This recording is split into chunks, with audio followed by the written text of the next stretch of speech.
One indiscriminate day, the world was plunged into catastrophe.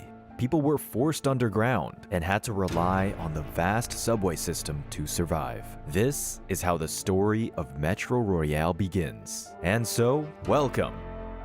After the catastrophe, the world was changed forever. New buildings popped up all over the surface, and a myriad of factions no one had ever heard of before sprung forth. The world underground kept developing, growing increasingly complex even as danger lurked in every corner. Some areas even saw the arrival of never-before-seen monsters. To survive in this harsh environment, you must arm yourself and gear up, scour the world for supplies, and eliminate enemies for their loot. Then make your way to the return point and evacuate within the allotted time. After evacuating, you can exchange your on-hand supplies for wealth to purchase even more advanced weapons and equipment. Become even stronger. In times like these, people will do anything to gain an advantage. That's why, when you're out collecting supplies, besides looking out for the various factions, stay vigilant against other players' attacks. If you get eliminated, they'll be able to loot your supplies. However, don't be discouraged. In this place, you'll have like-minded comrades to support you. You will experience the hardships of growth together as you gradually transform into mighty heroes. Are you all ready to face this dangerous yet thrilling new world? Welcome to Metro Royale Rookie Manual. Today, we'll be introducing Metro Royale modes to help you get to know the features and gameplay of each mode. In Metro Royale, there are 4 modes: the basic map's basic mode and undercover mode, and the advanced map's advanced mode and assault mode. In basic mode, players can open crates or eliminate enemies in the map to get supplies and loot, then reach the return point to evacuate and take home the loot. Basic mode can be a great training ground to help players get familiar with the map environment and resource allocation. And if you don't evacuate safely, no need to worry. Although being eliminated in basic mode will cause your supplies and loot to be dropped, you won't lose your equipment. Activating undercover mode requires an undercover agent ID. Players don't need to bring their own equipment, as they will be undercover and disguised as bandits in the map. Bandits in the map won't initiate attacks on players. This allows players to freely travel between different areas, open crates to collect supplies, without bandits getting in your way. But if players actively attack and eliminate a bandit, their identity will be exposed. Do keep in mind that undercover equipment is weak, so stay vigilant against other players. Activating advanced maps requires a certain loadout value. Compared to basic maps, advanced maps are more abundant in supplies and have more diverse gameplay. Radiation zones can only be found in advanced maps and are full of supplies, which attracts lots of players. Many enemies are also stationed there, making for intense combat. Players eliminated in advanced mode have a certain probability of dropping their equipment, leading to high risk and high rewards. Activating assault mode also requires a certain loadout value. When entering assault mode, players don't need to bring their own equipment and will enter a match that is already underway with other players. Enemies in the map won't initiate attacks on players, but players that actively attack and eliminate them will have their identity exposed. Players eliminated in assault mode won't lose the equipment they had before the start of the match, and players who evacuate safely will obtain additional rewards. And since advanced maps are abundant in supplies, playing assault mode is a great opportunity to cash in on the low risk and high reward. That's it for the 4 Metro Royale modes. Choose the mode that best suits you and enjoy the fun of different modes. Welcome to Metro Royale Rookie Manual. Today, we'll be introducing the Frontline Confrontation map. Frontline Confrontation is a Metro Royale map suitable for rookies. This is where the Steel Front and the Cobras once fiercely fought. Members of both factions have remained even after the ceasefire. Due to the urban areas of Frontline Confrontation being relatively spread out, there is a lower chance of encountering other players when collecting supplies. The overall pace of this map is relatively relaxed. However, the terrain being mostly flat results in a very open view. Most areas only offer trees or rocks as cover. Thus, you'll need to be extra careful of enemies when moving about and evacuating. That's why many players opt for the underground routes. Frontline Confrontation has 5 underground areas, 2 subway lines, a tunnel, a storage vault, and an armory. Be aware that enemies hiding in the dark underground areas are difficult to detect. Those who wish to safely explore the underground areas should bring a night vision helmet, night vision goggles, or a thermal sight scope to see enemies in the dark. Since Frontline Confrontation doesn't have a radiation zone and urban supplies are spread out, those wishing to collect supplies quickly can go to the underground storage vault connected to Battle Line. After scavenging the surface, head deeper underground to search for more supplies. Furthermore, Frontline Confrontation has 2 password-locked doors, located at Tribe and Yasnaya PD. They must be opened using password letters of the corresponding color. Password letters are commonly found in the file cabinets or file packages. The supply crates behind the password-locked doors contain valuable items that can be sold and are important resource points. Of course, you can also challenge the bosses. Apart from the 2 permanent bosses marked on the Frontline Confrontation map, bosses also randomly spawn. These bosses have high health and varied attacks. Before challenging them, make sure to have enough ammo and consumables. When fighting a boss, utilize the cover of your surroundings or move quickly to dodge attacks. Defeating these powerful enemies provides a chance to get better equipment. That's all for this intro to the Frontline Confrontation map. Go explore it yourself. Welcome to Metro Royale, Rookie Manual. The old Blockade Zone was formerly a military-restricted area, but now 2 evil forces divide the land. If Frontline Confrontation could be considered as a new player's tutorial, then Old Blockade Zone would be their first real adventure into the underground. Old Blockade Zone is more abundant in supplies than Frontline Confrontation. However, accessing the Old Blockade Zone's advanced mode also has a higher loadout requirement. Old Blockade Zone is a dense urban area with tightly packed buildings. While collecting supplies, it's common to encounter other players, so don't let down your guard while exploring.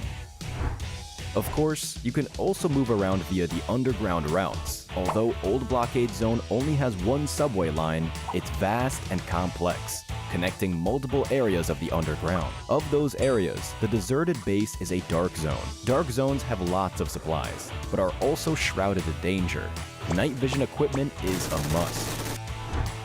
Continue following the subway line to reach the radiation zone. The radiation zone has the best rewards, but also the most risk. It contains valuable supplies, but is full of radiation and danger. When entering, be ready to face radiation and enemies. Besides the fast procurement of supplies in the radiation zone, Old Blockade Zone also has 3 password-locked doors, blocking you from some high-value sellable items. They're located in the barracks, snake pit, and the underground garage. Password letters of the corresponding color must be used to open the door and obtain the supplies. To obtain better supplies and equipment, you will need to challenge and eliminate bosses. Apart from the 2 permanent bosses marked on the map, there are also a few points that randomly spawn invasion bosses that provide more opportunities to obtain equipment. That's all for this intro to the Old Blockade Zone map. Go explore it yourself. Welcome to Metro Royale, Rookie Manual. Today, we'll be introducing the Misty Port map. Misty Port was originally a small portside town with a pleasant climate, but a few incidents left it a desolate area that is now restricted. Only 2 major forces remain, competing for resources.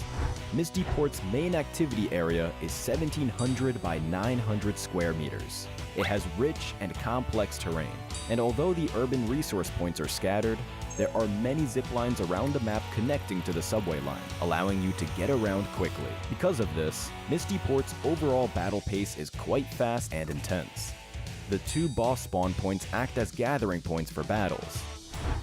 Compared to other maps, Misty Port's underground isn't as dark and night vision equipment isn't as necessary. Although the subway line is very long and spans the entire map, those wanting to quickly collect supplies will have to go to the radiation zone, the mine warehouse. The mine warehouse is located in the upper right side of the map. Many mutated enemies lurk there, and the large warehouse lab at the center randomly spawns a mutant boss Variant F who uses fire, or Variant P who spews venom. These mutants guard the warehouse's valuable supplies. Compared to the two previous maps, the high-value sellable items in Misty Port are more common. To quickly get these supplies, you can skip opening crates in the radiation zone and head to the 3 password-locked doors instead. Obtain password letters of the corresponding colors to open them, and obtain the loot within. There are 2 fixed bosses in Misty Port, Firejoy and Fire Roy, that use fire effects. When challenging them with teammates, spread out as much as possible. Also, be aware that there is chance in each match for the bosses to become reinforced. The bosses can then transform into special bosses that use drones and shields, Handsome Jesse or Handsome Pete. When facing off against them with teammates, make sure to focus your fire. Defeating these powerful enemies provides a chance to get better equipment. That's all for this intro to the Misty Port map. Go explore it yourself.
Introducing PUBG Mobile's Metro Royale. Aside from the classic Battle Royale mode, now it also includes the Metro Royale game mode. Metro Royale tests players' shooting and evacuation strategies. Make sure to load up your inventory with equipments, ammunition, and healing supplies before entering the battlefield. There are 2 extraction points on the map. Plan your route strategically to maximize the extraction of your loot and return safely to the lobby. The main objective will be maximizing the loot value before heading to the extraction point within the time limit, as the loot will carry forward for your progress in future games. There are different types of unique bandits, ranging from normal bandits to snipers and cobra bandits. Make sure to defend yourself from other players too. Survival should be your first priority, as all current inventory items will be lost upon elimination. Buy various weapons, armor, attachments, and advanced items from the merchant in the black market to upgrade your loadouts. Progress will be carried forward, which can continuously enhance the strength of your equipment. Choose the map selection at the bottom left side. Currently, there are 4 maps with unique areas, enemies, and interactions for you to explore. Gain access to advanced mode as you progress, where there are more challenging enemies, higher tier loot, and access to the dangerous radiation zone. The new chapter of Metro Royale introduces a new mode called Zombie Uprising, featuring zombies in place of bandits, significantly more dangerous enemies, new weapons, and higher tier loot. There are many new zombie bosses introduced, each with their own unique characteristics. Keep an eye on the map, as bosses will spawn throughout the game as night arrives. It introduces a day and night system where nighttime exploration becomes significantly dangerous with increased mobs and boss spawns. Stick with your team.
Good day and welcome to the PMSL Southeast Asia Metro Royale. It's Choo alongside with Contra, bringing you all the amazing action as we're down to our final group stage week to see who will make it to the grand finals. And so far, I think we're kind of clear when it comes to the names. Some names will be in the grand finals, which is going to be next week. So make sure you guys stay tuned with us. But we get to know the rest of the teams that will join. Of course, FLSID will get into the grand finals. Who will be the other 5 to join in for the grand finals? Only top 6 will make it through, and all down to today. That's right, and it's time for them to put the pedal to the metal and get as many Metro cash as they could to be able to win some of all these runs. So far, only FLSIDs have been looking rather convincingly to be securing big ticket items every single round to get themselves high up there. So other than that, we want to see who else is going to be perhaps joining them into the grand finals, where that means there's about 5 more slots remaining. So we shall find out as we will have our groups take it all the way to the very final game. So Choo, we've definitely seen a lot of interesting action coming from yesterday's run. And today, of course, there's definitely going to be perhaps something even more special. And let's take a look at the schedule. And if you guys are here for the first time, we're already down to our final week of the group stage.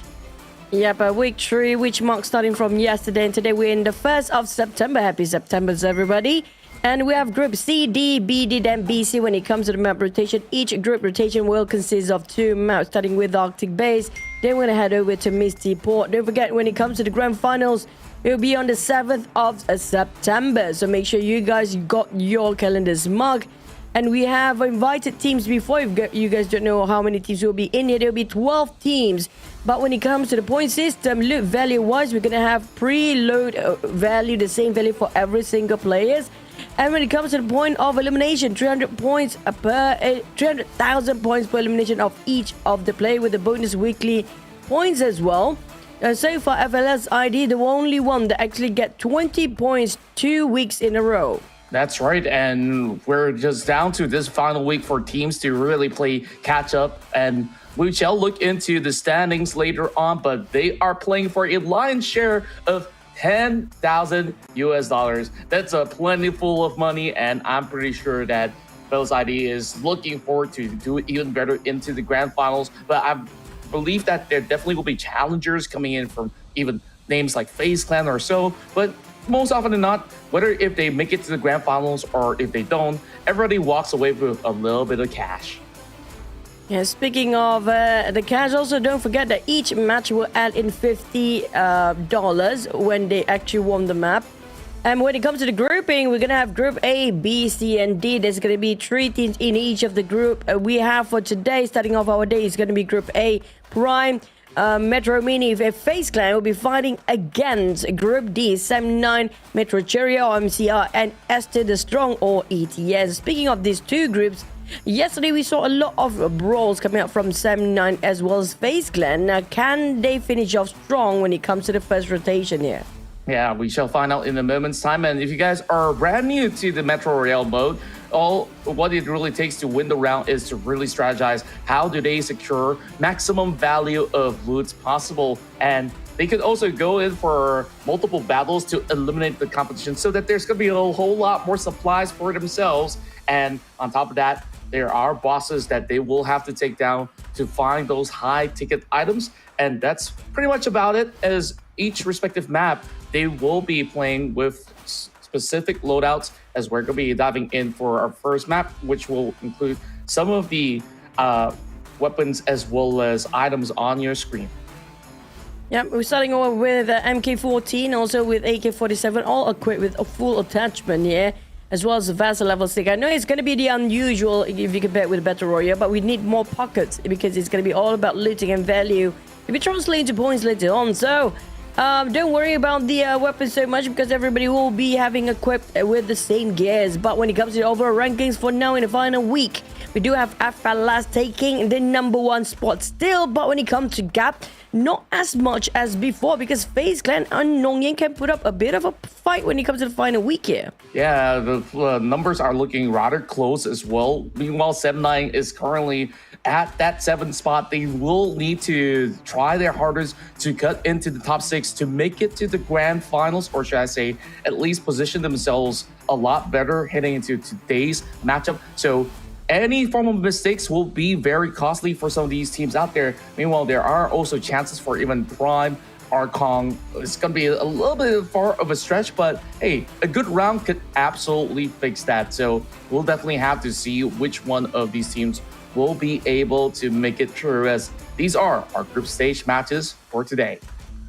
Yeah, it will be a majority of Group D and B playing here today. If you happen to be Team Mantap, Esports, nongYing, 7-9, MetroCeria, and ETS fans, this is going to be your time to actually put some morale boost for them and cheer for them as well, because by the end of this round and today, we're going to get our top 6 for the grand finals next week, which you're going to get to see if there's any teams that coming and extraction out of the map will be still late, or will they finally get the mode of the Metro Royale by now? Yeah, I thought that after 2 weeks of action, we'd come back here in the third week expecting teams to be able to really have smooth extractions, or if they're still alive in the match. But, you know, yesterday it was a little odd that Prime, despite them managing to set up that perfect ambush to the tail end of it all, but they couldn't really get out just by a mere 5 seconds. So they really have to always keep watch on the time. And I mean, there's 4 members, right? At least one guy will always be calling out, hey, there's only 2 minutes, there's only 1 minute, oh, there's only 10 seconds left on the map. Yeah, I think most of them are a bit too distracted with whatever loot that has happened to be in front of them in the very last minute. And speaking of strategy of this Metro Royale so far, if you guys happen to be creative, there's so many ways to actually play this one now. We've seen a couple of new strats coming out from all the other teams, including even nongYing, that used to play such aggressive brawl before, like Battle Royale mode all the way. But you know what, they show us a different side of them when they got their fundamentals right when it comes to Metro Royale, but also when it comes to, don't forget, Fellas ID yesterday. They're not happy when their first round being charged by so many teams and they're being targeted down, so they were not happy. And what happened afterward? They got 12 eliminations and got the entire map for themselves. Yeah, it's a hefty amount of points that they managed to get on those rounds where the map was absolutely owned by the likes of Fellas ID. But here we are, as we get into our first map, we're going to be moving into Arctic Base to kickstart our final day of the group stages. And of course, the grand finals are drawing close, as it will be in a week's time. So let's find out who will be sitting at the top as we kick off 7-9. They are starting off over on the north side. This could be a decent passage for them to get to Missile Silo. Yeah, but as per usual, I assume there's going to be a bit of a fight against MCR and also 7-9. Speaking of Missile Silo, it's going to be the main radiation zone for all the teams trying to push last minute for the numbers here. Because we do know when it comes to Arctic Base, you can loot up to almost 20 million worth of value if you know how to look for it. So Mr. Silo will be one of those hot spots. And also when it comes to Mr. Silo, if there's one extraction point on top of Mr. Silo's place, I assume there's going to be a lot of teams trying to venture out into there because, well, you don't have to go other places to loot up. But there's also chances that if it's okay if you don't want to go for the brawls, just play from the indoors of the surface area. It's still quite a lot of value of a loot as long as they rotate it fast. True enough, as quickly as they could get, they will get the first mover's advantage. And overall, 7-9, they managed to take down a couple of commandos throughout their way inbound. So things are looking pretty clear for 7-9 as well as, of course, Mantap that's still on the outskirts. It won't be taking them far too long as they're just taking careful measures to be moving into the area where it will give them the highest amount of loot. While, of course, when we take a look at the teams that are involved in this specific groups, I guess like the titans of this matchup will have to be 7-9, FaZe Clan, as well as ETS. Now, maybe Prime will surprise us. Who knows? I mean, no offense for MCI and Moms, though, because they always had this very unlucky round of bumping into other teams and then last minute being wiped out. But I mean, maybe they can prove us wrong as well. Who knows, right? Because it's going to be last day. Everybody wants to push as much as they can. True enough. And then, of course, overall, looking at their way of play, I would say MetroCeria as well as MetroMini, they are playing rather passively on the outskirts, which doesn't really see them getting out of the game with the highest amount of loots. Therefore, I guess this time they will have to put everything that they've got. And speaking of which, FaZe Clan already in the direct center of Missile Silo, already landing shots at ETS. Sphinx quickly gets down on the ground, and that's where the Molotovs are being set right to Songhai, trying to go in for the revive. But Kim Tony absolutely pressing on. This is going to be a tough situation for the members of ETS who have just arrived at the scene. Sakura coming out from the back. Look at the nade being prepped up. Waiting for the nade to be dropped down on ETS. Down high. It's not getting this right for now. Then where are the rest of ETS? There's only two of them here with Sakura finish off from an off angle. That's going to be heavy casualty on the side of ETS. The rest of them still at the back trying to loot up. Unfortunately, I think it's best for ETS to just give away Missile Silo now, because if they commit to this fight, I don't see any good outcome on the side of ETS for now. Yeah, I absolutely do agree. And you can already see the two members of ETS, they bailed out of the situation. They went back into the underground passage. So they're burning a lot of time not looting that plenty of points. And losing two members like that absolutely will hurt their chances into putting everything in the bag, despite, having such heavy casualty. At least they still have two members to be playing out. So hopefully they won't be leaving this game empty-handed, because there's bound to be more teams that will try to travel through the underground passage. One such team probably could be MetroCeria, but they're still on the outskirts. They will take their sweet time. But from what Swerve, they're already at 500,000 looting from the outskirts. Yeah, I mean, like, it's as long as you know where to look and how to look for. But in this case, right, I mean, every single player will be super important. It's not about their life, but it's all about their pockets as well. Because every single player, if they can carry more by the end of the day, it will translate into more higher value. So it's very different compared to Metro Royale, right? So Metro Royale, as long as that one particular player alive and play for placement points for the team, they still can get some points. But this Metro Royale is a bit more brutal. Like I mentioned in our first day of group stage, it's not for everyone. If you don't get the idea of how the mechanics works, then it's going to be really tough to make it up top. Because every single player plays such a high value, depending on how much of a value of loot they are carrying on. And for ETS, with only 2 players remaining, I mean, the most they can get out of this, the max of it, probably going to be around 5 million, maybe slightly more, just a tiny bit of that. Yeah, I just love how this mode has such a simple concept, but at the very complex level of it, it does test all these players on all their skills that has been acquired through their usual battle royale rounds, right? Survivability and also going for eliminations. But this time with the added features of making sure that they bring all these high value loots, there's an even high priority on survivability into this match, where, of course, it will be very tough for teams who are not careful enough. And then speaking of being very carefully, ETS, the moment that they step outside, they are also surrounded by potentially 2 other teams. So the coast is not clear yet for the side of ETS. While I'm just surprised that it's only FaZe Clan directly in the center of Missile Silo without any form of contest from Sem9 just yet. Not yet. We do know when it comes to dropping themselves a bit far from Missile Silo, they will take their own time, then they're going to come in later, knowing the fact, hey, we're already so far from Missile Silo.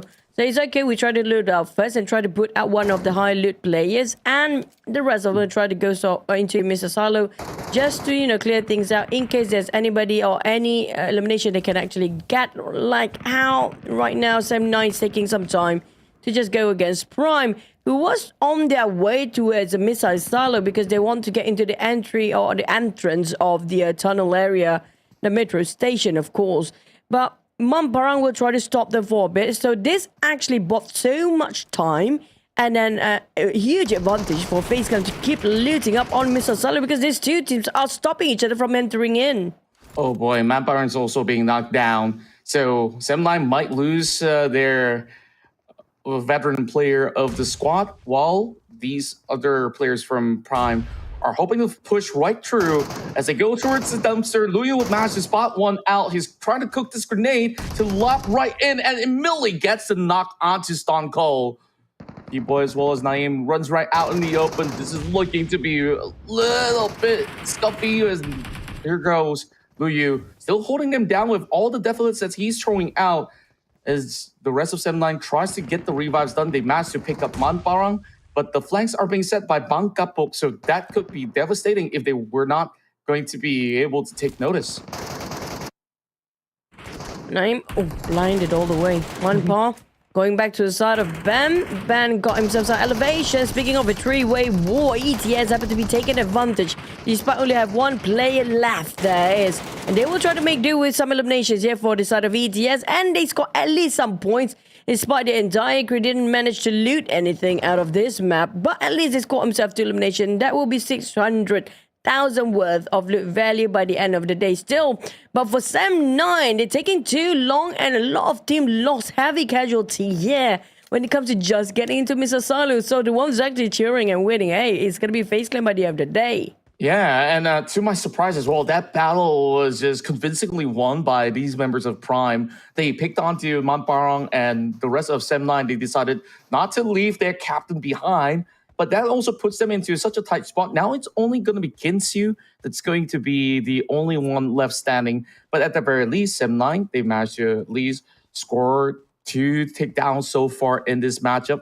But this is barely sufficient. They now have to rely on Kinsu to do everything else available. He's only got 300k so far, and there's only about 10 more minutes left in this match.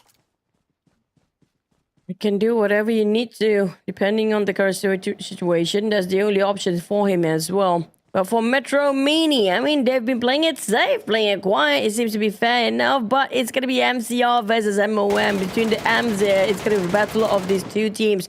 Happen to be in the top 3 right now. And pretty much similar value too. I mean, okay, when it comes to MCR, MetroMini, if one or the other happen to be taken down by these teams, they're definitely going to get over like barely almost 2 million worth of value. But like I mentioned before, we already lost 2 teams, almost entirely 2 teams. So I still have 1 player alive. But for MCR, they do have the advantage of the elevation. But I don't know where are the rest of his members. Seems like Ochart is the only one that actually stands inside of this compound. The rest of them probably just looting out. Yeah, and I'm not too sure if he will be able to hold it all by himself. And he's the one that pre-fired, but he will draw every attention, trying to actually go for a knock towards Fiki right down below. But over on the back end, he's also getting backstabbed already with Nada on the iron sight spray. It's not going to be able to land those shots as he's going to be using the Mark 14 instead of the AKM, but will still be able to do the job. So this one will be picked up for the side of MetroMini. Nata, as per usual. Feels like he's going to be the main fragger for the team as well for MetroMini here. But for MetroMini around this timber area, it seems like a bit vacant and barely got enough loot as well. I'm waiting for FaZe Clan. Seems like nobody's still trying to reach out to the side of FaZe Clan. Thanks to Sam9 fighting against Prime just now. It cancels out each other's rotation into the Mr. Silo area. So I think FaZe Clan, as long as they got themselves an instruction point and not be gatekeeper any of the teams down, that's going to be fine and pretty much going to take the #1 spot. And they still have plenty of time with 8 minutes on the timer here. But we do see some glimpse of Prime plays around the corner. So I do want to see if Prime will start to fight against them or not. Yeah, that's what we are hoping to see, a clash in between these two teams. And Prime definitely looking to be in a decent shape despite losing that one member to Sam9 earlier in that battle. But if FaZe Clan is going to be steering clear away from danger, it's undoubtedly them racking up the most points so far, having 9 million in the pocket already. Prime now dealing with the militants as well as perhaps a commando somewhere around these warehouses, as they have not really made their passage inbound into the missile silo. Or perhaps what Prime is going to be up to is to do their signature gatekeeping, hitting into the outskirts. But here comes the commando. Is sure his T-Boy is the only one trying to work this out. Thankfully, there's some help coming from Naeem as well. So that will be a much needed added loot. I don't know if that gave away the position of Prime players just now, opening fire right on top of Mr. Silo too. So you're going to have to wait and see how FaZe Clan will respond to this, or will they start to eject themselves out? Because last I saw, one extraction point was quite close by to the side of FaZe Clan. So I don't know, was it inside of Mr. Silo or was it just above the exit out from the tunnel area? But for Moms or MetroMini, they barely got enough loot. This is going to be the two teams that are fighting against each other, and they are in the losing shoes of, other than FaZe Clan, of course. But a lot of teams across our map here do have 2 eliminations, except for MCR. So MCR, they cannot afford to go down. If not, they might go empty-handed for this map. Yeah, it's only down to these 2 players left, and Vicky has managed to spot one running across the corner. Seems like Vicky has already lost sight of Aichan that has been able to make his way across. But it seems like on the side of Aichan, he is also taking notice at the very same time. May not be the best situation for Vicky to really charge in all alone. Perhaps calling in for a little backup for them to play out here in the arsenal. While he's just holding it down, look at his vest. It's already being shredded off from that early battle that they had with that one member of MetroCeria. So they should have actually taken notice. The information has been relayed. But these 2 teams that have been playing probably the most passive out of these other squads are vying to go for a pickoff. Footsteps now being heard. So Cheese Love, you know he's going to be out there. So the push comes in. Molotov now popped right into the doorways as he runs out in the open, tries to actually land the shot, but it will still be Cheese Love that will secure it. Cheese Love, at least this time it's going to be a good time for them, and good news, because most of the time we actually watch Cheese Love, it's going to be him running away from the other team. He's the last sole survivor for the team as well. At least they got some comeback coming up from Cheese Love. But for MG, unfortunately, living with only Andrash down there, and with barely enough loot and no eliminations, he will draw the score at least 1, but he will have to finish the play in an instant. If not, that's going to be him going down without any point at all. But this is going to be very spicy indeed. Andresh will try to stop the rest of MetroMini players to get out, and he got shot on one with Nata. He needs to finish it off in an instant.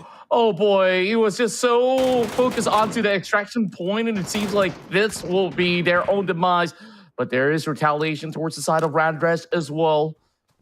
There's not much that Randresh can do from that position but to hide out for the moment. But if he could miraculously take down the entirety of MetroMinis, this will be plenty full of points for him to secure. But giving chase is going to be Fiki, dropping nades after nades. The Molotovs barely connecting. So Randresh is going to be thankful that he stays intact. But the watchful eyes of MetroMinis are hoping to still continue to give chase. Oh, he needs to secure 1 elimination from Andresh. just one, he missed his opportunity the moment he whiffed in the last minute to a side of a Winata. If not, at least he will get at least one elimination, 300,000 worth. They would not go empty-handed out from this map. They are the only team without any eliminations here. Nandresh being scouted left, right, and center. He still got Winata down on his knees. But can he translate into 1 point by the least? MetroMini going all around the corners just to fight against this one particular player of MetroCeria player, which is going to be Andresh and Fiki coming up from a different angle as well.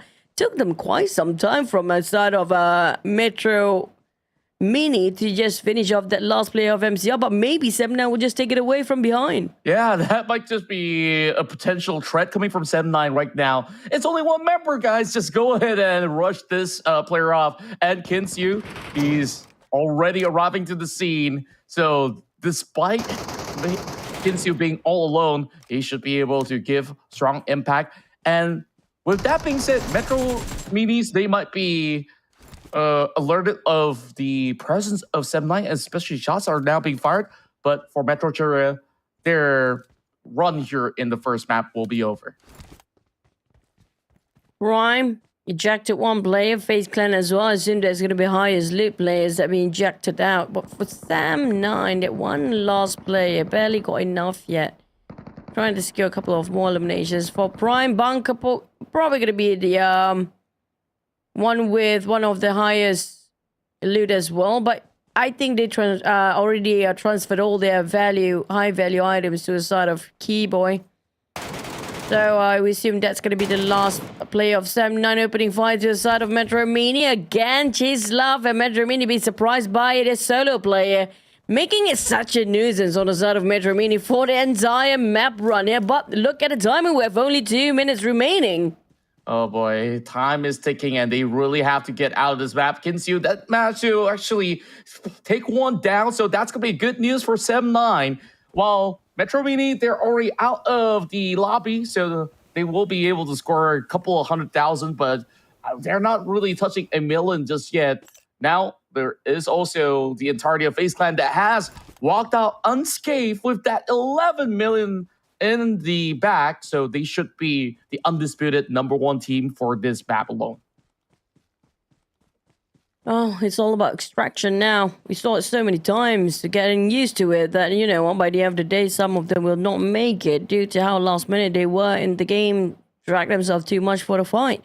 Here comes Prime, Bunker Poke and Nimes left. They are the only two, except for that one particular player, M9, that was trying to take down the rest of MetroMini. Unfortunately, MetroMini, due to the sudden attack, their value of loot did not score as much as they hoped for, but at least they got more eliminations by the end of this map. Ken, I think it's okay for him to exit out. There's nobody else around. Then we have only 1 minute left, and he's running towards the extraction point. Don't forget, we have another add-on extra 5 seconds for them to exit out. So they have to make sure it's going to be more than 10 seconds for them to stand on top of this green zone. Yeah, and he will be arriving safely, so it should be no problem at all. Only one member of Prime left to book out as 7-9 carries about 800,000 to close out the round, and thereby it will be FaZe Clan sitting at the top. No contention at Radiation Zone, thanks to Prime and also FaZe Clan fighting, and as well as M9, if I'm not mistaken, are fighting each other out way early on because you know what, they can and they don't want to go to the Missile Silo. And thanks to that, FaZe Clan, the only one that actually get the Missile Silo Radiation Zone all by themselves and got themselves double-digit millions. We're talking about 11 millions worth of loot, not even adding into those eliminations too. And speaking of eliminations, some teams will have to resort to just their eliminations for the points later. That's right, and of course, we will have to tabulate all the value, but you don't have to count too much to know that FaZe Clan was unchallenged throughout the whole course of the battle and brings back, at the very least, 11.6 million Metro cash in this matchup. So they are well on course to even challenge some of all these Titans of Indonesia, FaZe ID, who's currently not within this group. So this is a really, really good start for the Thai squad.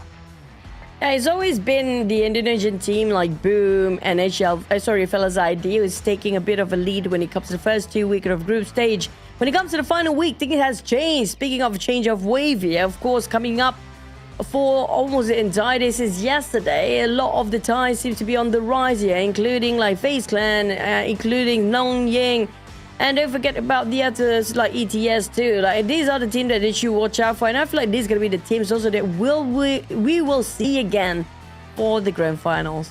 That's sure. And overall, so long as they remain this form of pace, there won't be anything that will be hindering them from dropping out of the top 6. Meanwhile, I guess like for the teams that are closer into the edge of getting into the grand finals, 7-9, this was a very difficult start. They were just absolutely gated off by these members of Prime. And who knows, with Prime doing such a maneuver, they might be absolutely denied. And what are also the chances of Prime to eventually overtake?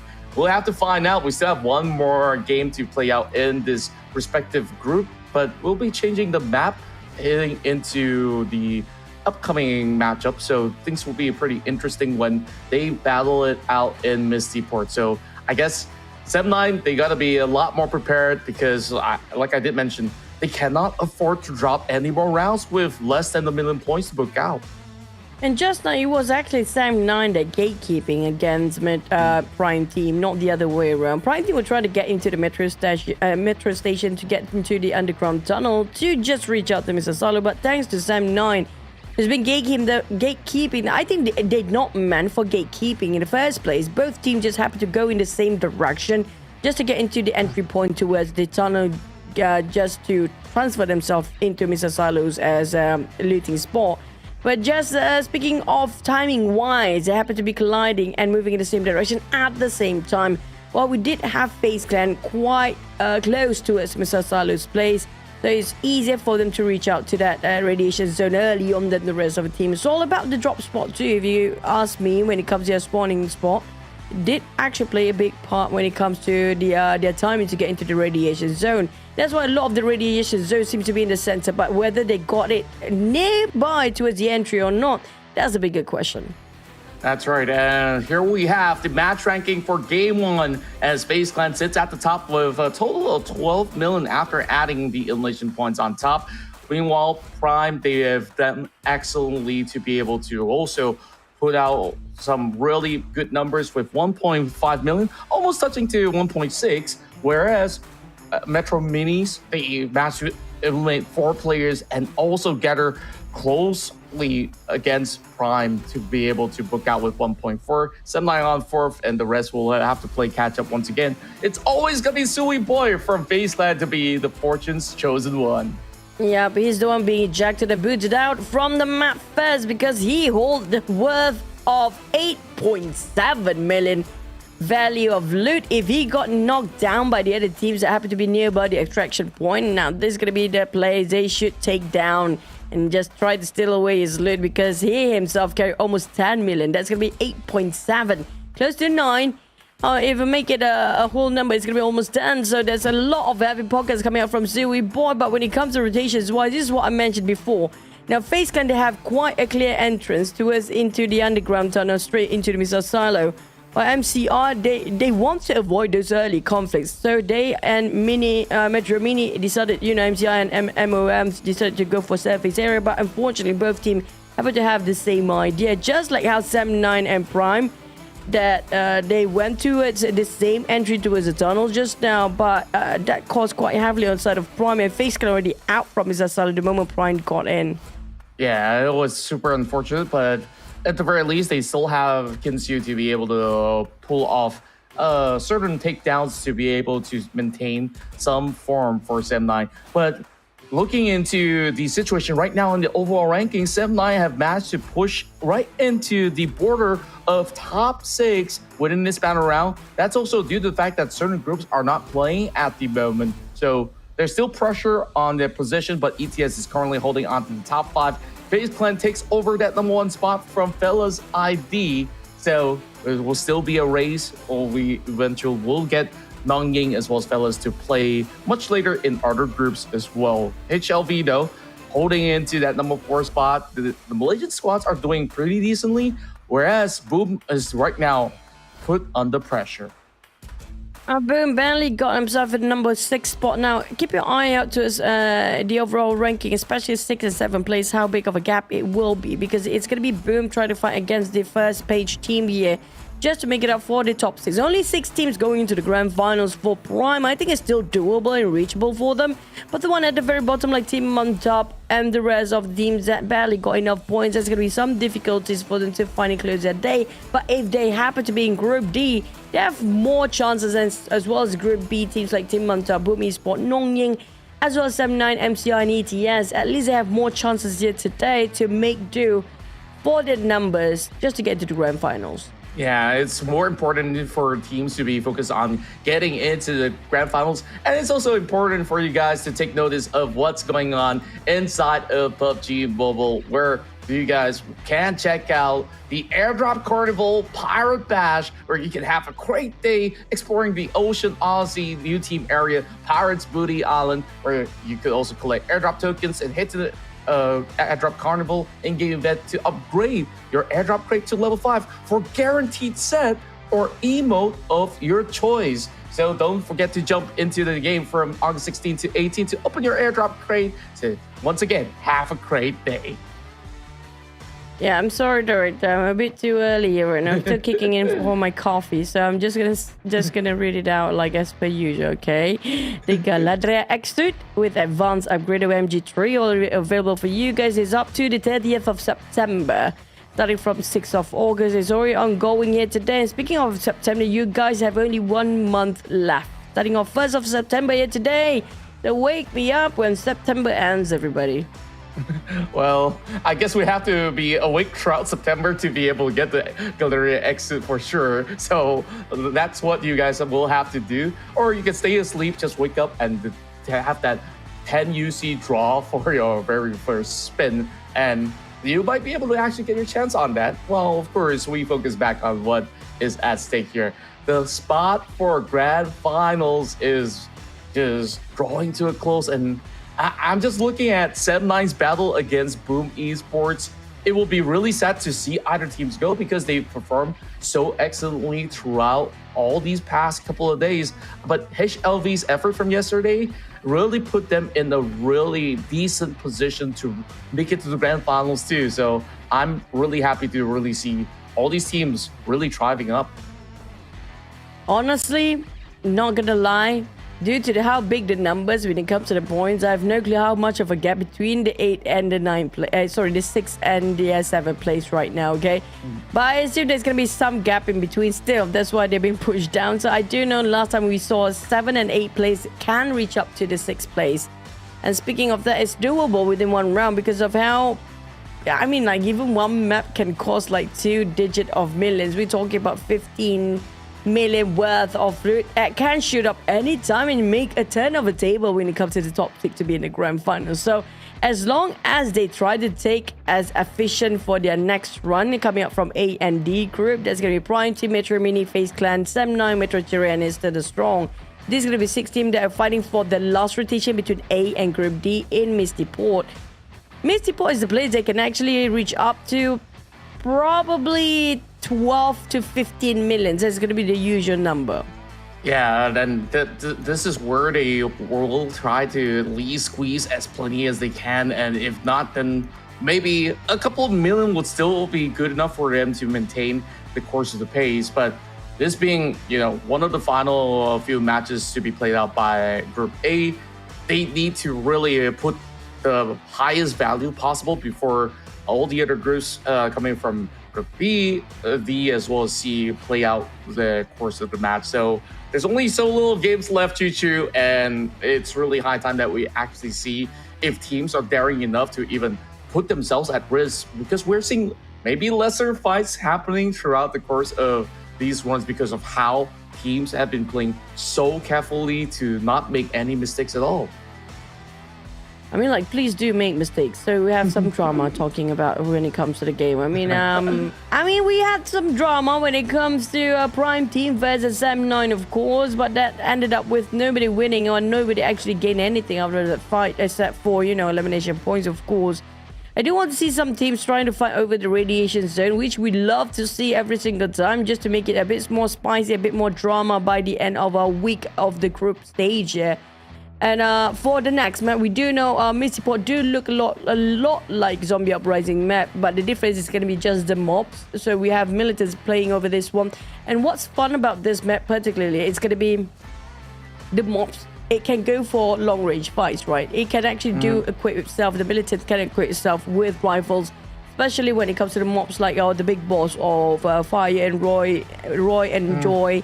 Fire, what you call it? The fire what? I forgot. A fire spring person. Okay, there you go. Yeah. But yeah, we don't see a lot of bosses fight these days. I don't know why. Maybe they're just too busy fighting against all the other teams. But when it comes to Misty Port, I feel like there's a possibility that some teams thought it's going to be, oh, that's going to be just mobs, not even human beings. To distinguish between a normal player and just the mobs is going to be taking some time for them as well. Yeah, I guess to be safe, it's like you just gotta shoot at anything that moves so that you won't be mistaking some of all these NPCs versus what seems to be another opponent that's going to be around these corners. So they always have to be keeping a watchful eye. And yeah, I absolutely do agree that we have seen maybe lesser boss raids going on where maybe certain teams might have thought, hey, it does take quite some time to eliminate the boss, so maybe it's better that we just basically scavenge around and not really put too much focus on the boss. But we've even seen in the past before, they absolutely ignore the boss, and the bosses will damage them well enough to the point that they lose maybe a member or so. So we'll see what will happen here inside of Misty Port. This will be the final matchup between Group A versus Group D. So let's have a great time here in the PUBG Mobile Super League Southeast Asia Metro Royale Edition as we take on the whole map of Misty Ports. They tried to get a panoramic view just now, but not enough time due to how small the map is and how little teams you have in the game. I do love some panoramic view, and this is going to be one of the things that every player will try to find. This globe, these luminous globe will actually supply them with so many high level of loot. You can see the colors coming out. We have some militants around the corner, and that's going to be a good start coming up from Prime. Already got himself around 24k of earnings. That's just how valuable these luminous orbs are, luminous globes are. If you look at the red colors, it'll be a good sign as well. Suey Boy is going to be the main looter for FaZe Clan. Now, I always love a bit of drama. If they can take out Stewie Boy for the other teams, FaZe Clan probably going to get themselves handicapped since they lost their trolley boy. Oh, true enough. And of course, Stewie Boy so far has been remaining very, very elusive, where teams would love to take him down because last game he got like 8 million by himself. Imagine that compared to all the other spots, right? It's kind of like 7 to 8 folds of what an entire team earning is. So definitely, if teams could just get the target to eliminate him, that's basically more than half of the stash of what FaZe Clan will be securing. While ETS swiftly goes to the mine cart to just get through the mine warehouse. Hopefully they won't bump into certain teams because FaZe Clan are absolutely well on their way, headed into the same direction. But the coast is clear for now for ESTIR the Strong.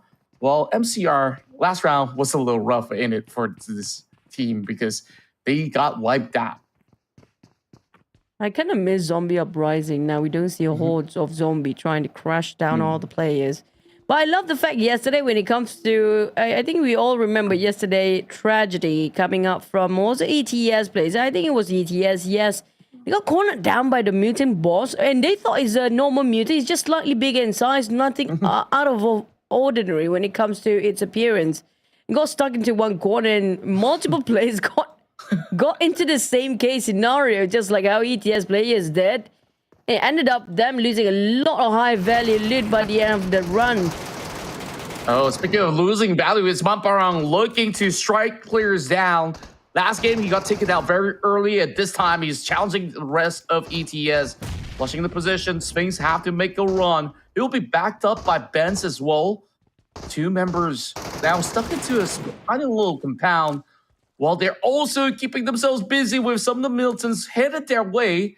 So this is not looking too good. Their main looter, Songhai, has already been knocked out, so they have to rely on somebody else. But ESTIR is strong. They're forced into this fight.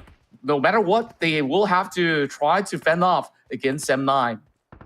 ETS, can they actually make do with what they have left? At least they still have 3 players, but trying to play a ring around the Rosie, and down they go. He's going to be getting on the ground first, but Sam9 is a fair trade-off between Goza and also Sam9 Ken just now. He can actually loot up from those boxes. But how do they respond to this for the rest of Sam9? They definitely want to finish off Goza on the side of ETS side. So for ETS, any response coming up from them to try to save their teammate, and they're just gonna bail him out. Oh my god, they abandoned one of their brothers down there. Yeah, I guess like they're just too fixated in the cause of taking up this fight that even with Nada coming from MetroMinis are looking to lock them into this particular township for the moment. But ETS, they continue their journey underground as they don't really want to waste any more time to fend off against Sam9.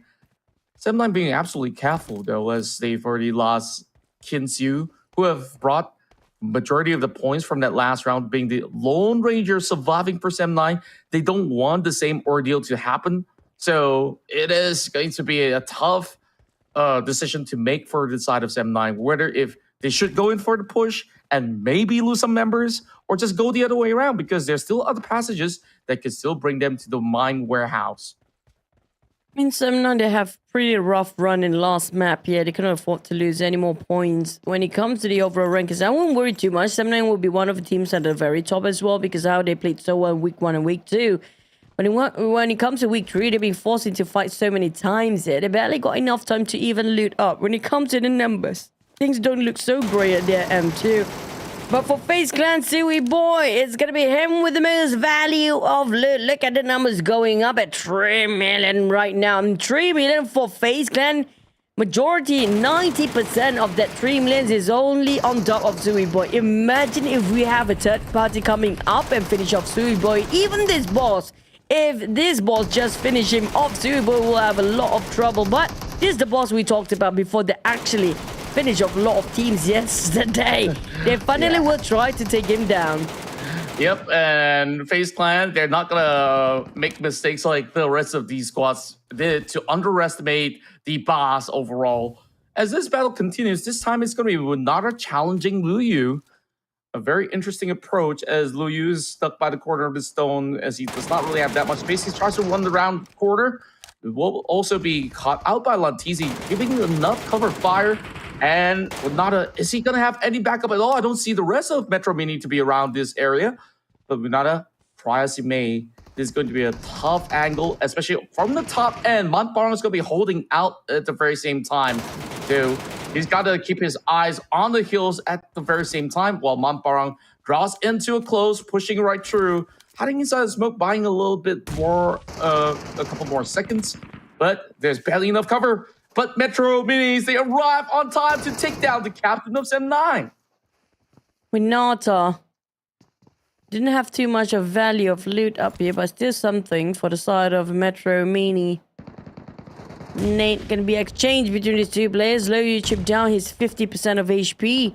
There's gonna be 2 members of ETS waiting on top for the opportunity, being a third party, finish off 2 teams at the same time. And we have Prime watching as well.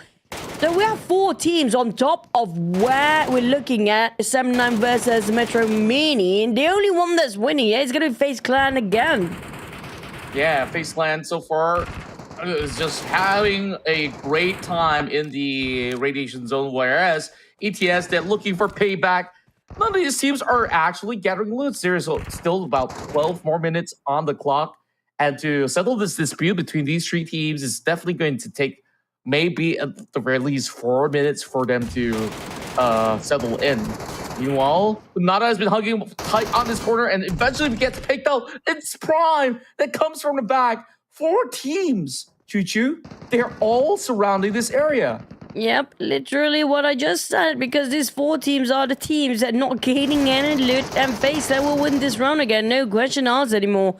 Well, Sam 9, like I mentioned, is it World Fighting Forces? They barely got enough for their last run and now ended up with a 0 earning of loot with only 2 eliminations. That's going to be 600,000. Yeah, it's going to be back to Battle Royale, I assume, in this map. Now, since we still have all the teams fighting against each other, including ETS remaining 2 plays against Prime, I assume nobody will interrupt or disrupt FaZe Clan from looting anymore, except for MCR, of course. MCR seems to be not so interested regarding the brawls. So I think probably going to be A-okay. While Prime, they're taking some time to just stop ETS from getting out live.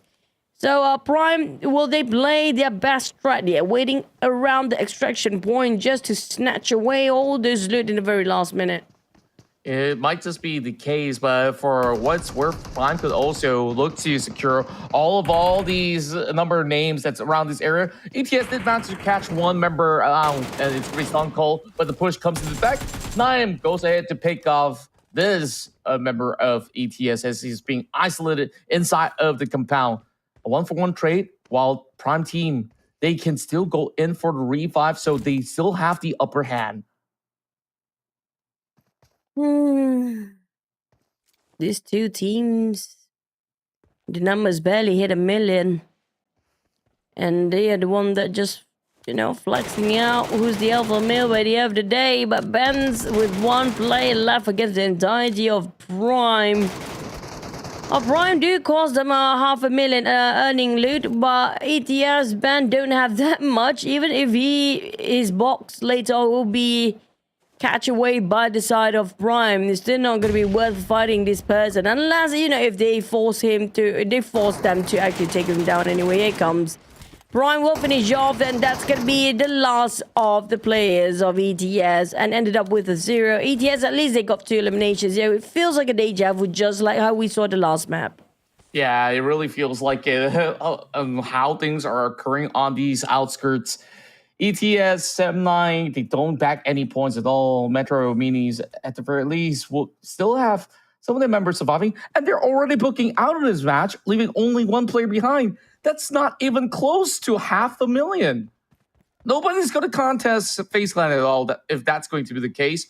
And for some reason, because of all the time and space being bought, MetroCeria is currently placed at 2nd because how Prime has been occupied themselves with those fights. And finally, we see MetroCeria moving into the mining warehouse as they're actually cutting over onto Garnet Maison for now. So it's still a little bit further from where they need to be. So maybe they might not even get there. So we shall see what's going to be the approach coming from MCR instead. While FaZe Clan, they've been waiting for so long, but there's no visitors to be expected. Suey boy, 7 million. I assume he's trying to hit more numbers than he did before. He's trying to break his own record here. 7 million. Make it 10. Come on, Suey boy. You can do it. 10 million. Come on. It's like bidding time now. 10 million for Suey boy 1. 10 million for Suey boy 2. And nobody else can actually have more than Suey boy because out of the 7 million, it's 7.6 million on FaZe Clan. And Zhao James, I love the fact they put some guards over at the entry point, knowing the fact they've been gate capped by so many teams when they try to get out from the tunnel area.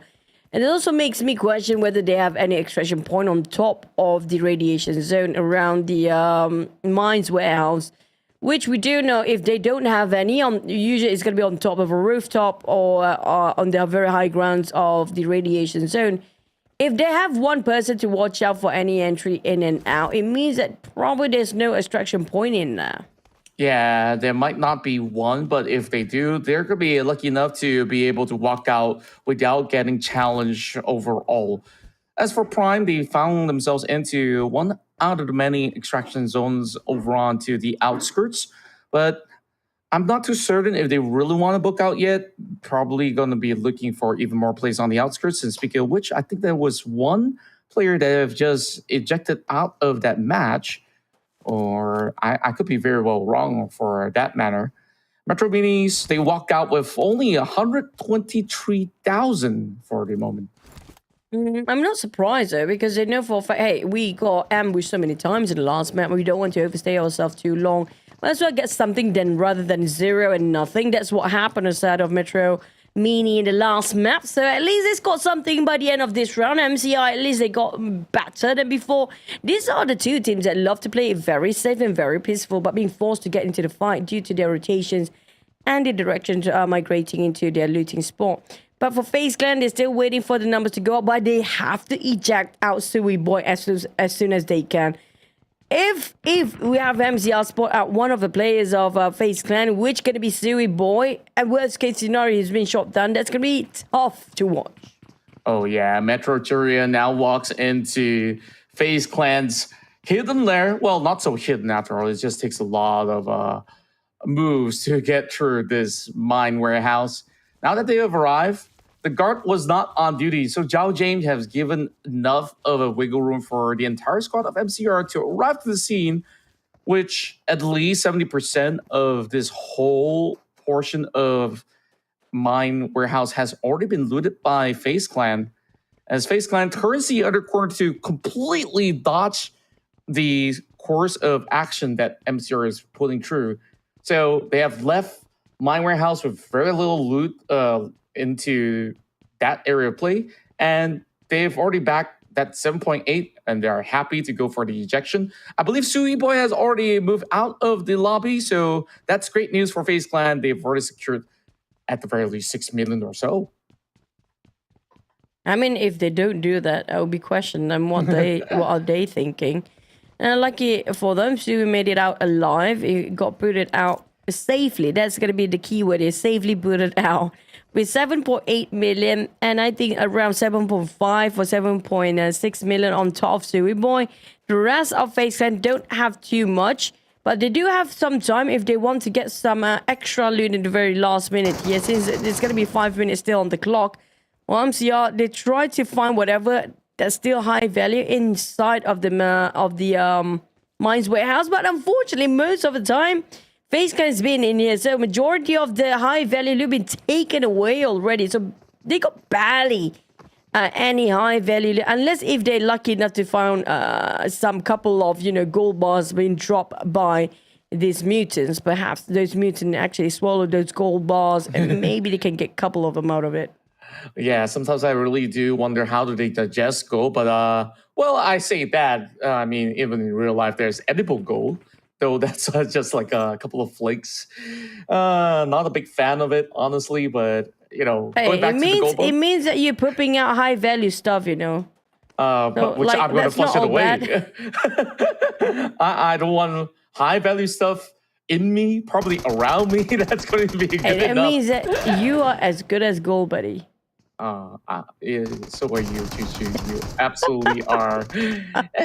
Anyways, over on this corner of the map, seems like FaZe Clan, they're still having a little bit of a boss rate coming in from the outskirts, if they could still find any at all, So, other than all these gold bars, probably if they could find any other stash, we just see a couple of keys and oils that they could basically get out from.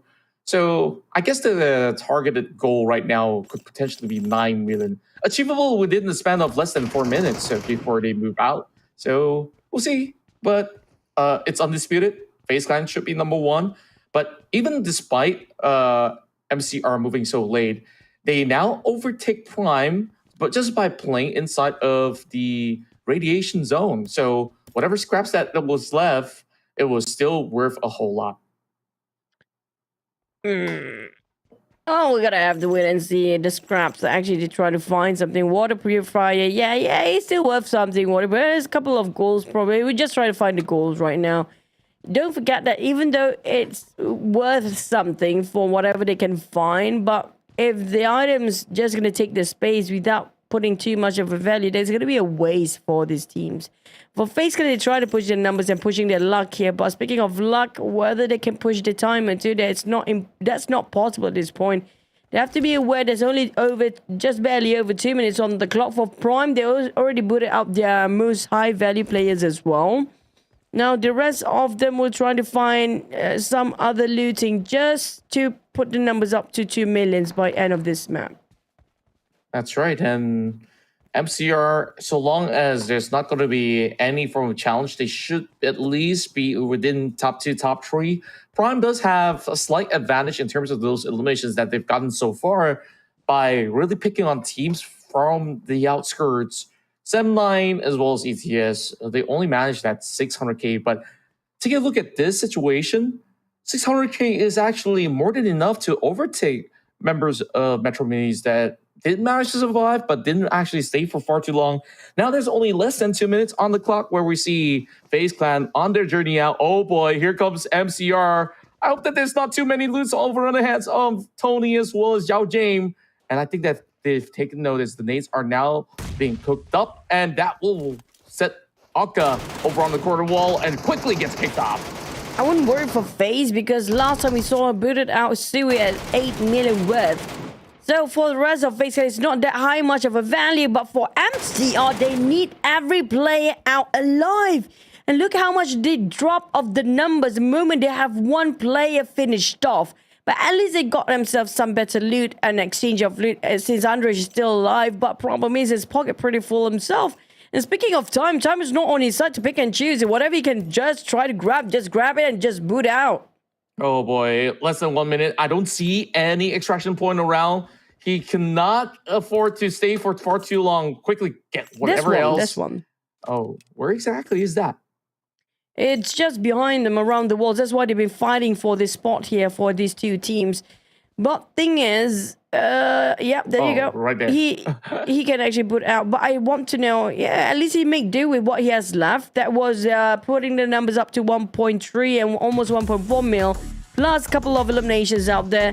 So for FaZe Clan, it wasn't a big loss for the members to be finished off in the last minute because they won't carry as much loot because the rest of remaining FaZe Clan were trying to aim for eliminations just to solidify their positions and their points of players' elimination. But I assume this 7 million of total value of FaZe, 99% is coming up from Suiboy to be our chosen one. That's right, as he will continuously be our MVP and the chosen one from what we saw. Nothing was really stopping FaZe Clan until the very end, so that was great pickoffs coming in from MetroCeria, also adding another 600k just by taking these two players down. So this is looking to be a really, really good game for MetroCeria, and also another strong showing coming from the side of Prime Team, which is absolutely lovely. And that being said, the Group A have already settled the scores. They won't be moving up anymore on the chart. So hopefully that's going to be enough for some of these names to be able to make the cut for the grand finals. But now I start to worry for 7-9 because without any more games left on the table, Boom Esports in this upcoming rounds, which they will play, they have a chance to go in for a big overtake. Last time we saw when it comes to the overall rankings, nongYing were actually at 3rd place. This is also an opportunity for them since they're going to play back-to-back 2 maps rotation for Group B. There's going to be the group that can push the numbers up, including Boom, and nongYing is going to be one of the most strongest contention and when it comes to the top 6 teams. But also maybe Team Mantap will surprise us. They are at the very bottom. If they want to finish this, they might as well finish it strong. It might surprise us with the turn of event. If they finish off nongYing and Boom Esports early on for the next rotation of map, then maybe they got themselves the entirety of the map to loot up for. But back to us, the side of Group A, yeah, I agree that they finish off their run when it comes to the group stage here and last week and the fight for the final week. But when it comes to the numbers, FaZe Clan, can they cling on to that 6th place? I think it's going to be a-okay for them possibly, unless somebody else from Group B later will surprise us with another big amount of loot value by end of their round. Yeah, there might just be surprises as well as to how much can Boom Esports get throughout these course of round, where they could also suffer the same fate as 7-9, being ambushed by certain teams and not walk away with all too much. So a really tough start for the Malaysian squad that was hoping to make it into the grand finals, but now their fate lies in the hands of others, which is definitely going to be them staying put on the stream to see if they actually make it through. So Man Parang, I just wish you boys all the best. So overall, when we take a look, good hard look at all the other teams, it's big improvements for MetroCeria. I love that, you know, that they have played it towards lasting out very long and also not to take too many of these fights, but still being proactive heading into the final ordeal to pick up these two members of FaZe Clan. And therefore, MetroCeria finishes off second place. And of course, not much has to be said about FaZe Clan's consistency in getting number ones and outrightly winning out this round itself. Prime on third spot. Meanwhile, only 600 for both Sem9 as well as ETS, as well as having MetroMinis coming up with 900 over 1,000 despite not getting any elimination points. I'm waiting for the overall ranking just to see how much of big of a gap, because there's too many numbers. I barely can remember everything that's going on for the overall ranking charts. But when it comes to Sem9, kind of worries me when it comes to getting into the grand finals with this. Yeah, at least they still have yeah, they do still have some rounds afterwards, which is going to be the next rotation of B versus D. They're still going to play 2 more maps to go, so it's going to be changeable for Sem9's fate here whenever they are in the wherever they are when it comes to the overall rankings. But for the likes of Prime Team, MetroMini and FaZe Clan, now these two teams, MetroMini Mums didn't actually score too much week 1. Week 2 kind of fumbled down as well when it comes to week 3 with barely enough 1 million when it comes to this last map rotation. I don't know if they can make it to the grand finals. We're gonna have to wait and see for the numbers coming up for our overall rankings. Now try to remember the difference between the 6th and the 7th place, and maybe even the 8th place, because last time we saw the difference when it comes to 7th and 8th place wasn't that great, like only a couple of thousands of difference. But when it comes to 6th place, we're going to see how big of a value there is later on. Stewie Boy, as per usual, the most when it comes to the chosen one.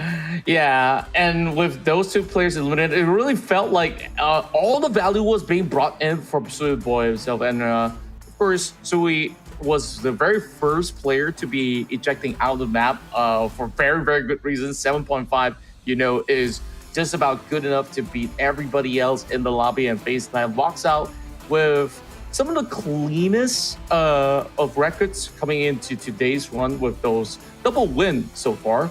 And I guess I have maybe mistaken the group shuffle that did happen over the course of the weeks. So this being FaZe Clan's final game, they have definitely earned everything that they could in order to keep themselves afloat for the grand final. So of course, FaZe Clan, they are absolutely in that poised position to be playing out over the course of next week. It's more about who else will be joining FaZe Clan alongside.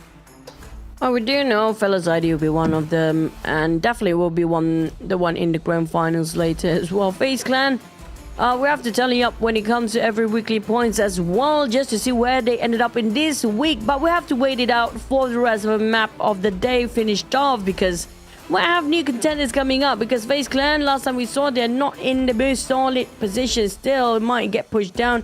And within the Metro Royale mode itself, anything can happen and everything can change within one single map. I mean, we have some fun teams later on that love to go for those brawls, especially nongYing. When it comes to firepower wise, they're pretty great himself, but they changed their approach. But when it comes to the last map recap, MCR came in late. That's where FaZe Clan really just left, and James almost got caught up at the back. But unfortunately, FaZe Clan still gonna have to fight against Andres till the very end. But that wasn't much value of FaZe Clan members, so they made it out not too much of a loss. FaZe Clan secured the run at 38 million with a total points of 45. Now, I'm looking at the numbers at 6th place, 7.3 million. That's going to be the magical number to look out for. 7.3. We'll have to keep in mind of this record right now. Of course, Group A has already finished all of their matchup heading into this afternoon. So FaZe Clan, they won't be moving any far off. So it's really down to Fellas to not get all out of the park. nongYing as well as Fellas ID will come into play in our upcoming matchup. I can't wait to see what happens from there. But over here, Sem9, they're still maybe a million off. So there are chances for Sem9, so long as they just have maybe a round that at least carries 2 million. That should be good enough for Sem9 to make it into the top 6. But there's also Boom to play out some of the matches. So Boom will definitely be giving some pressure to Sem9. This is not the weekly ranking of the bonus points, so we're gonna have to wait and see that until the very end of the day. Then only we tally up all the scores for each of the week. For the next rotation of map, FaZe Clan dominated over Arctic Base and Misty Port when it comes to their group, when it was Group A rotating in the first 2 maps. But FaZe Clan will not play anymore for the rest of the day. Will it be a different team dominate over when it comes to the Arctic Base and Misty Port again for Group B versus D, which we do have Mantap, Esports, nongYing, as well as 79 MCR and ETNs. And so far, since yesterday, when it comes to week number 2, there's a lot of domination coming up from the Thai teams. Yeah, and this being a group with a lot of big fraggers in the table, I would say that we might actually get those messy brawls in the early game, which they absolutely know and love. But 7-9, maybe they don't want to partake in some of them, because we saw throughout this group stage from the last 2 games that was played out, they lost both battles. I don't think that they're whipped into shape just yet, or some may even say, they're just trying to warm up because it's still very early in the gamers' POV. So we'll really have to see. And of course, yesterday probably having a good day out celebrating with Becca. Now it's back to work for these guys of 7-9. But from what we have seen coming out of even MetroCeria, ESTIR strong, they are definitely keeping up with the pace. So it's really down to what they could do in these upcoming matches. So stay tuned as we'll come back after a short commercial break.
And welcome. Go ahead, it's okay. Go ahead, Chichu. Hey, I took Welcome back, ladies and gents, to the PMSL Southeast Asia Metro Royale, the first ever for this season.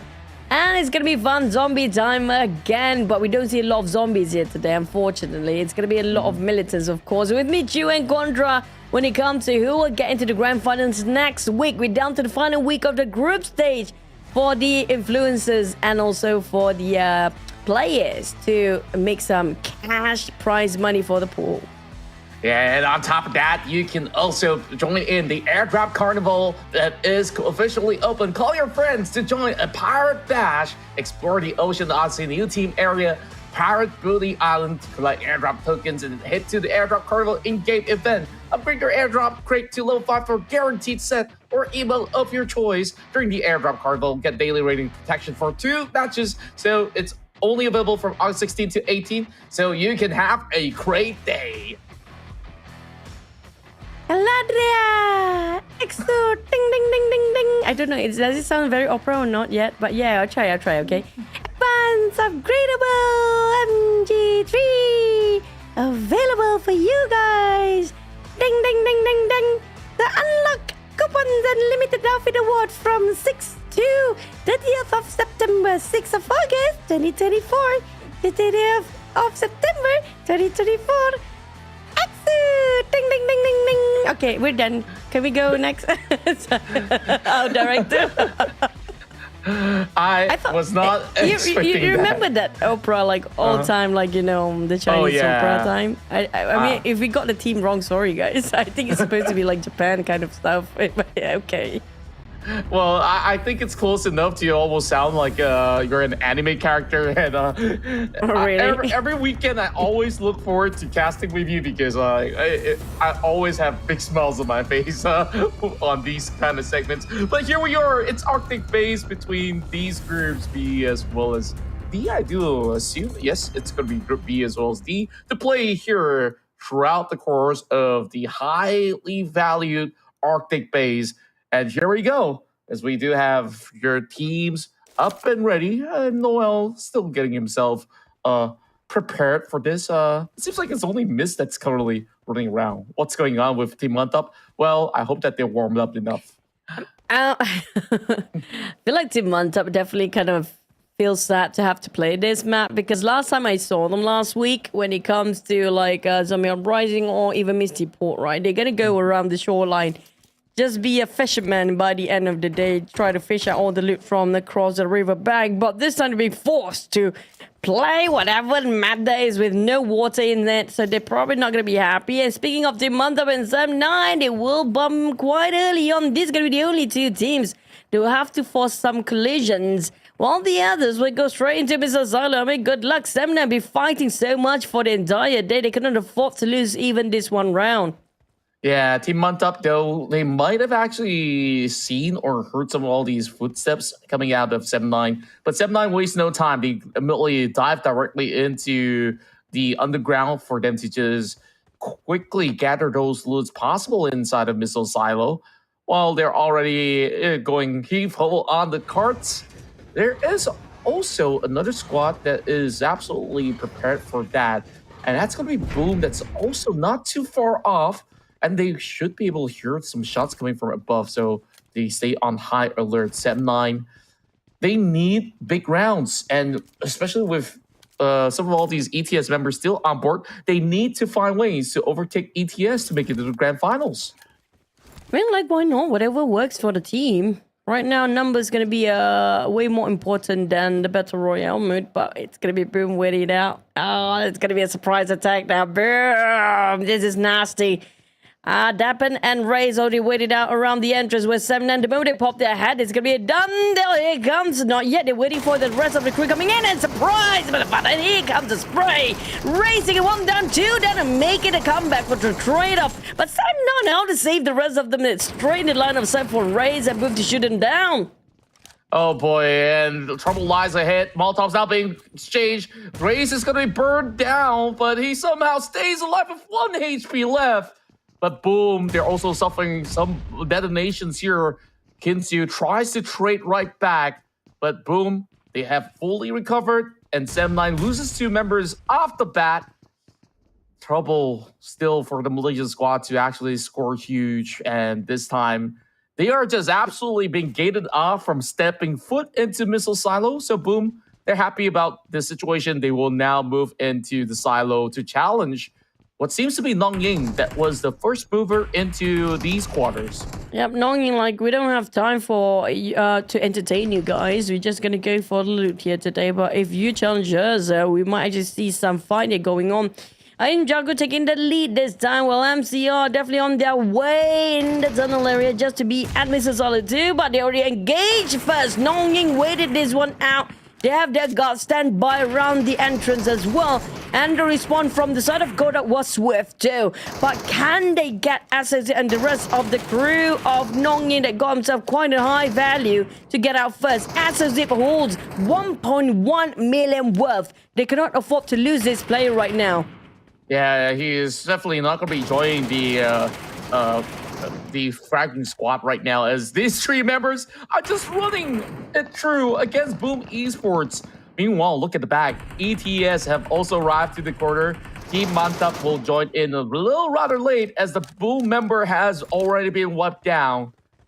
And somewhere in between, I do see a boss has spawned across that area.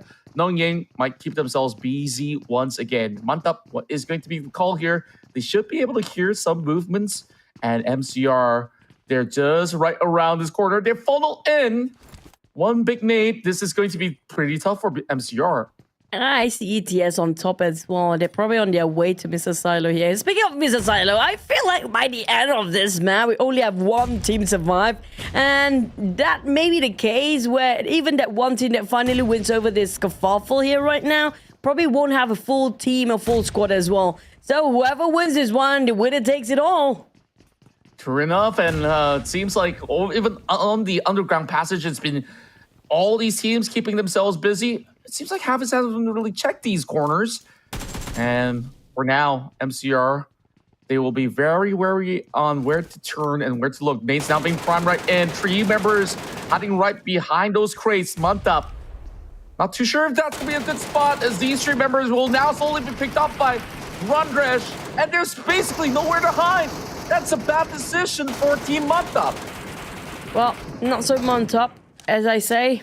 Sorry for that, puns intended. But yeah, Team Mantap, it feels like a deja vu. It's rinse and repeat for them in the case of always being the victim of the unnecessary fight and conflicts. And Team Mantap, Haley, I got no time for this. I need to survive and just get out whatever loot he got left. I still got around 40 minutes to loot up. So as long as Haley will not bump into another team, and there's plenty of surface area on top that he can actually loot out from. But problem is always going to be the pocket there. And there's no password to. So he needs to get out and not even getting into the secret room in there. Yeah, it's just so tough. He's kind of sandwiched in between, right? Like you're somewhere stuck in the underground as well as missile silo. So might as well commit to the missile silo if he's going to be able to do so. Zip continues to bank in those cash. Already at 2.4 after opening some of all these packages. And I believe that there's going to be a whole lot more left for the side of nongYing, as they have already taken down Boom Esports so early into this matchup. I guess, like, at least for 7-9, they will have their final lap, because they're the ones surviving with the 2 members. And not so much for Boom Esports, who were the ones to really set up the trap early on. But it's really drawing to a close. You take a look at ETS, they also do have 6 million. So I feel like 7-9, they will be worrying about ETS a whole lot more as compared to Boom. I don't know. When it comes to the overalls, we also have to put in the factor that about the weekly bonus points do actually play a big part for whoever will get into the grand finals later as well. So we have to tally up the scores by end of this map to see if there's any swap and changes of the weekly point standings as well. Because so far FLS still stands at number 1. 2 weeks in a row, they got 20 points. It's down to this final week and final day to see who will get into the top 6. So it matters so much for the teams that almost got around at the 6th and 7th place. But for nongYing, they got them to 7 million worth. The next contender is going to be MCR. MCR, let's see what kind of firepower do they offer on the table against nongYing, though. Well, it seems like the boss has been chilling into some of the sector as it goes in yellow, as you can see through some of all these walls. nongYing, though, they rate whatever they could, as they are already backing 7.4 mil. Now, they're already taking on the boss right up above, so there should be at least 8 million in the tank for the rest of nongYing. Meanwhile, the Lone Ranger of Team Mantap finding themselves the outskirts as Koza's been trailing onto these edges, found himself in pocket watch, but what he really has to watch out for is that player of ETS that's been very sneaky through the staircase. Haley. Oh, Haley, be doing Haley stuff.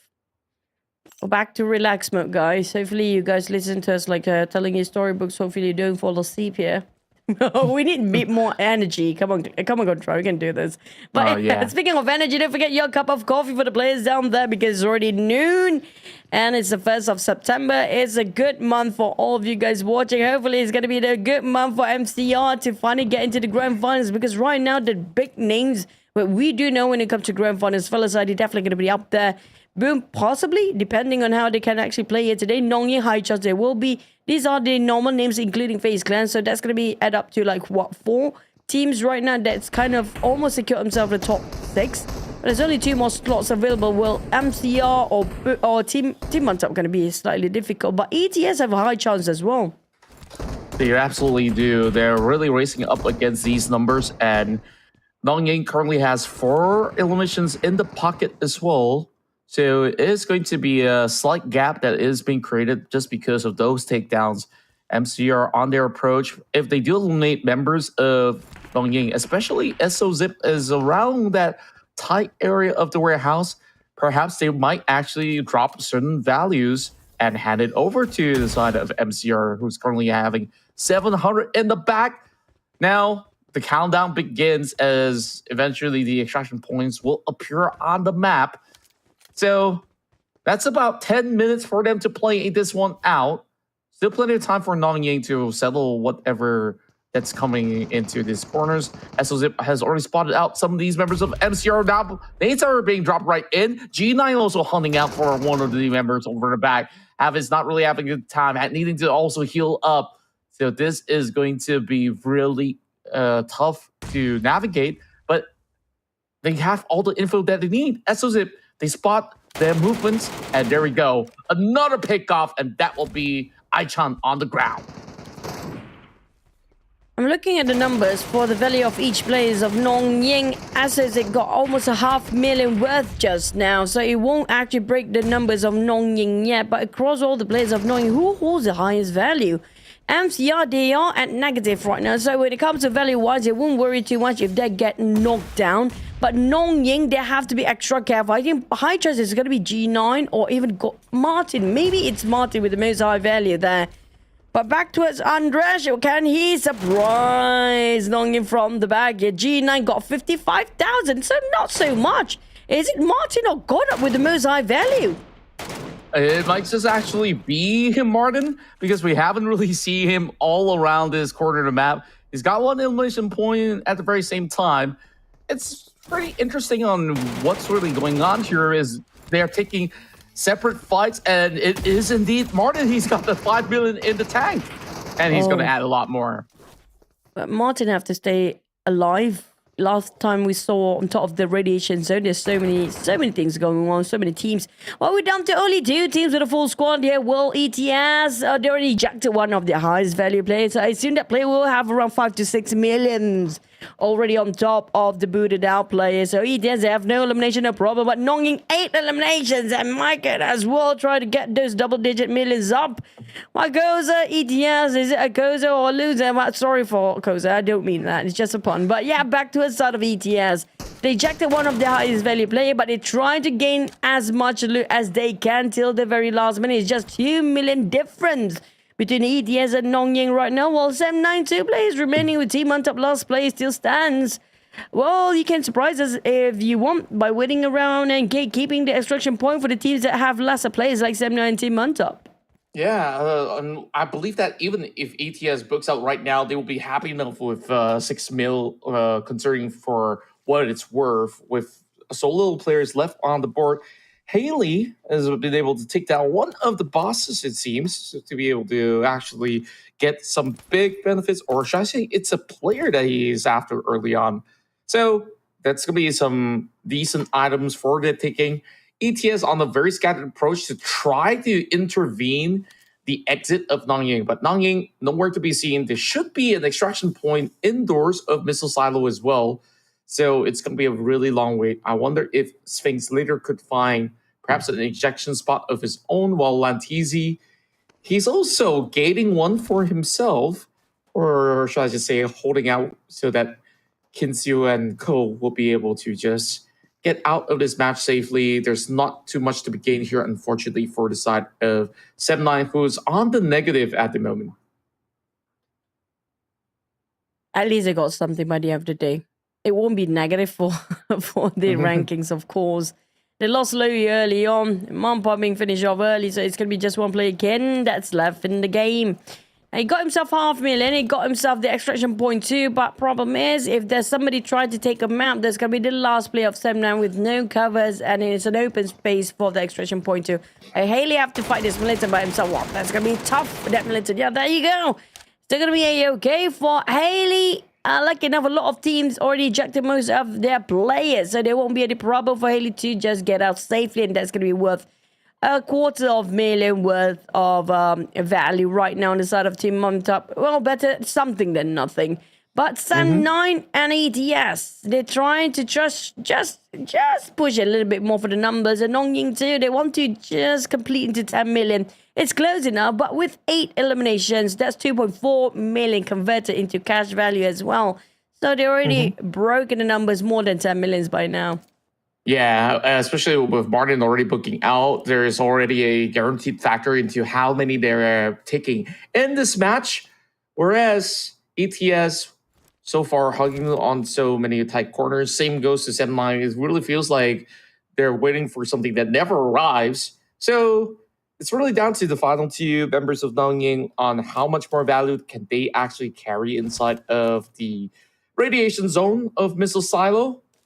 All playing by the bush. 7-9 just trying to be a little bit sneaky, as they do send SO as well as G9 to traverse on the outskirts, maybe trying to hunt out some of these players of 7-9 or even ETS if they could. So let's see, 7-9. If they want to, they can send one player out of the map to guarantee some value at the very least.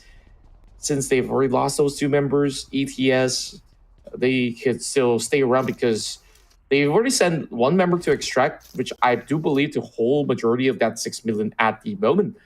While going on to the open course, they are battling with a tank. Okay, this is a rare sight. We have rarely seen players taking down tanks, and if it has anyone to do it, nongYing should be the one. It's going to be interesting. This is the first time for me as well. The tank possessed seems to be in circles, rotating, trying to save himself from the explosion, but unfortunately the wheels are a bit too much, so the tank will be taken down by nongYing. For what purpose? Who knows? And that's going to be the purpose. The last red thingy they have. What will it be worth? There's some militants, 3 minutes on the clock, so they have plenty of time.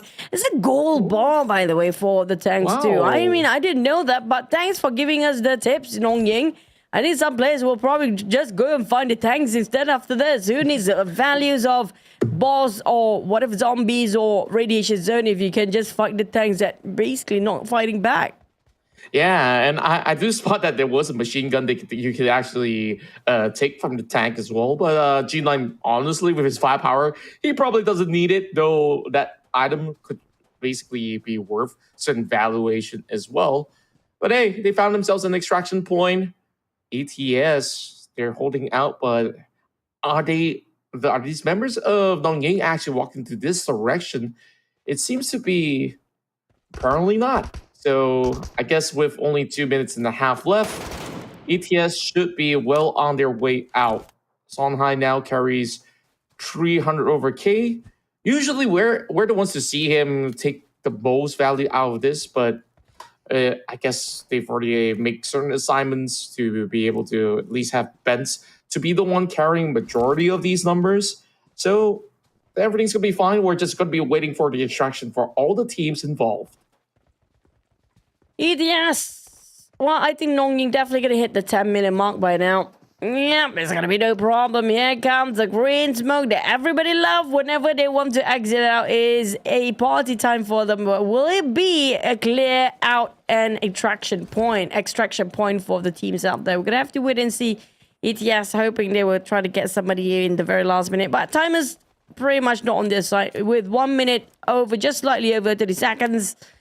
It's going to be no more ejection time later on. So, ETS, I don't think anybody will cross path with them. Just get out. It's fine. You're doing 6 million. You're going to get something. You're going to get a lot. But for Sam9, I want to see that 2 players remaining coming up from Sam9.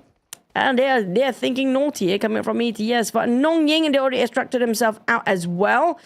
At almost close to 10 million. As it try to make sure the number's going to, just put up the value. But ETS, yeah, let's fly into the sky. Find this guy with a lot of dough, and they will achieve 6.2 million in this round itself. Good effort being displayed. Now nongYing only has 1 member left to eject. Less than 1 minute on the clock. SO has got to make his way through, while Lantizi as well as Sam9, they are already off of the lobby. I guess they managed to do some decent looting while they have these 2 members stay alive. And random shots coming from SO to say, okay, we are done and we are absolutely out of here. Beautiful work from nongYing to take the top spot. A redemption week for nongYing compared to the first 2 weeks of the group stage. They're fighting and brawling all the time, having no care in the world when it comes to loot phase. Now finally they make a difference, and look at how much the numbers actually changed for nongYing. Well, speaking of coming back in the last minute, nongYing knows how to come back in style to get into the grand finals with 9 million worth, almost hitting that 10. Just 200,000, barely 200,000 to actually make it into 10. But after those elimination points, it's safe to say they have more than 10 millions by end of that map. Yeah, by taking down 8 players, it's been so impressive that they didn't even lose any players from their side at all. So nongYing, we already know that they are excellent fighters when it comes down to dueling a team. From those couple of weeks that they were rowdy, they were hunting out teams, and there are times that they got picked off. This week, they are looking super clean, and they could even take that #1 spot to get the maximum bonus points that they could. It really depends whether they can match up to their brothers and sisters from FaZe Clan. So that really depends. But more often than not, with such a result, nongYing should have just about sufficient points to be able to make it to the grand finals as one of the spectacular teams that has been super efficient here in this Metro Royale mode. I feel like these boys can really do it all right. We've seen them from the early days where they make their debut from 2018. With so much experience on Battle Royale and now heading into Metro Royale, they have really shown why they have been some of the best players that comes out from the region of Thailand. I mean, for nongYing, this final week seems to be clean, but when it comes to the first 2 weeks, it wasn't that clean at all. They are at the very bottom of the list. So we're going to have to add up for the weekly points to see if they still can make it to the grand finals or not, or will their past haunt them and punish them in the very last minute due to the points that will not make it through. So that's the fun part of it. When it comes to the final week, there's so many things changes between the team's fundamentals and strategy here. Yes, I agree, nongYing, when it comes to Battle Royale, we never question about their firepower. But when it comes to strategy, and you have to be greedy sometimes in the Metro Royale mode, it's all about the money and the bling bling ka-ching ka-ching, right? So nongYing, they have to change mindset because there's a very 2 different mode between these, even though it's the same game, PUBG Mobile, but it's Metro Royale and Battle Royale. There's a reason why it's called Metro Royale in the first place. True enough, and overall, they've definitely made that certain adaptation, like you said, and they're looking better than ever. But if they were to be pit up against FaZe Clan, who also loves to take battles and also have the same mindset of having the loots first, I honestly wonder who will be the ones on top. And honestly, I can't wait to see what happens in the grand finals, whoever makes it through, right? But with names like FaZe Clan as well as Fellas ID to be one of the hot favorites, when they go for the battle, I honestly honestly will be maybe biting even my fingernails to actually see which team will actually best one another, and we might even see very close races in terms of how teams will be able to bring more value. It could be the matter of just a single Metro dollar in the game to make a certain possibility of difference when it comes to position. I mean, maybe I exaggerate a little bit because like it always comes by the thousands as well as millions. But we'll see the match ranking right now as we have nongYing taking the top of the podium, starting things off with 12.2 million. That is astounding.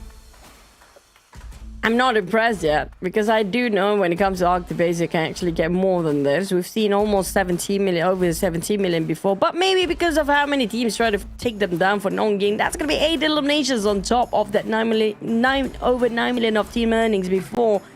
But on the side of MCR and Boom, unfortunately, they take matters into their hands, and this is going to be them reprimanded by no team earning by end of this map. There's going to be only worth of those eliminations. But for 7-9, Team Mantap, unfortunately, they lost entire team except for that one particular player, which was Haley. Haley managed to translate into some points down there. Still plenty on the side of Team Mantap by himself. So when it comes to Team Mantap, I mean, props to Haley. He did something for the team by end of this map. Yeah, Haley at least squeezes some points back for the entirety of the squad. Whereas 7-9, they lose those two members. They almost brought back 500,000 into this matchup, so everybody walks away with a little something as nobody is left empty-handed. So I am happy with the current results, especially with also Team Mantap suffering some early casualties. So this is the best form of results that we could do. And I do agree, you know, nongYing might have actually walked out with maybe the entire area to be lit up, but we saw ETS taking one section of the missile silo, and therefore they have taken at least those 6 million away. It was Martin that carries the most loot for nongYing with a total of 5.3 million. And not only did he carry most of all these value, he was also involved in the battle against Boom Esports. Yeah, I mean, Martin probably be treated as a queen or a princess, just now being guarded, heavily guarded by bodyguards of nongYing players. You have to make sure, despite he wants to go and open fire, because we do know Martin, when it comes to firepower-wise, he loved the fight. He used to be one of the players of Eliminate the Murder back in his peak time and prime time. But nongYing, they got into the Mr. Solo one of the earliest, but Boom was there as well. We talked about how many teams tried to take on top of Mr. Solo. It feels like all of them went into Mr. Solo at this point. And Kim 7-9 will be forced to get out and just try to find surface area. Same goes for ETS and Team Mantap, because nongYing has defended Mr. Silo the longest. And look at how they just took out MCR in the last minute as well. It was just poof, gone for MCR players. Yeah, it was a tough ordeal for the members of MCR, but overall, you know, like other than 7-9 as well as one other squad that didn't really make it into missile silo due to all these external factors, now we get to see the values all added up, and nongYing is racing up against FaZe Clan to challenge that #1 spot with that 31 million. They're drawing very closely. Fellas, despite not playing the matches just yet, they still find themselves some chance to look for that #1 spot too. But ETS continues to thrive as they position even better heading into this third week. 13 mil cashed in. HLV as well as Prime to make up for top 5 and top 6 respectively. Now, I'm looking at the numbers. How nongYing pushed themselves from the third place to the second place. FLS definitely not feeling happy about this. They're not taking the #1 spot. They feel like, we're being challenged here when it comes to the final week. But Team Mantap, I mean, they have a lot of opportunities still when it comes to today. They're going to play it all day here when it comes to the rest of the map. So they can budge off from that 12th place, but they have to push all the way up, because last we saw Team Mantap when it comes to their weekly points, it wasn't so great. So they have to score more when it comes to the weekly points for this week. But still gonna be domination of the entire regions. FaZe Clan and nongYing. It's gonna be them only taking the first half of the day. That's right. And Chuchu, you know, like I'm just really hoping for some really surprising movements coming in from some teams that are maybe desperate for those points out there. So I really want to see those shenanigans happen in the late game. But you know what? Inside of PUBG Mobile, there's a whole lot to offer. My turn now, huh? Yeah. App voice. PUBG Mobile Airdrop Carnival is officially open. Call your friends to join a pirate bash. Explore the Ocean Odyssey new team area, Pirates Booty Island, and collect airdrop tokens and head to the Airdrop Carnival in-game event. Upgrade your airdrop crate to level 5 for a guaranteed set or emote of your choice. During the airdrop carnival, get daily rating protection for 2 matches. And don't forget to jump into the game from August 16 to 18 to open your airdrop crate. And have a great day! Kawaii desu. And here is the... How do I even make this voice? The Galadra exit is now available from the August till the end of September. The first draw is always at 10 UC, where you can get yourself the upgradable advanced MG tree that is exclusive for the Galadriel set. So make sure you go ahead and spin it to win it. I swear to God, it's not having tummy ache, guys, so don't worry about it. I actually do. I would slap myself for the first one, but for you, I don't know. Are you okay? Do you need to go to the toilet here today? I probably have to, but we don't have any break time, so we will carry on. I just have to hold it all the way in. So that's probably the reason I wish our why. director can actually put up one voice acting just for once, just to listen from inside too, you know? Yeah. I do want to see if they can actually pull out a tiger sound. Yeah. Just because. Just because, you know. If you know, you know. If you know, you know. Okay. Thanks for that. Thanks for that meme, by the way. Yeah, I can see that. But yeah, speaking of which, we have back to its B and D rotation. Speaking of Group B and Group D, we have still nongYing in the play. For nongYing, they didn't stay here for the entire day. So that's going to be difficult for the teams like Fellas ID for Group C later on, which is going to be the ending of our round of rotations here today. Because nongYing right now gotten themselves the momentum that they need. They will not go into a fight unless necessary. And I love the fact they got their fundamentals and their technique seems to be polished when it comes to the final week here.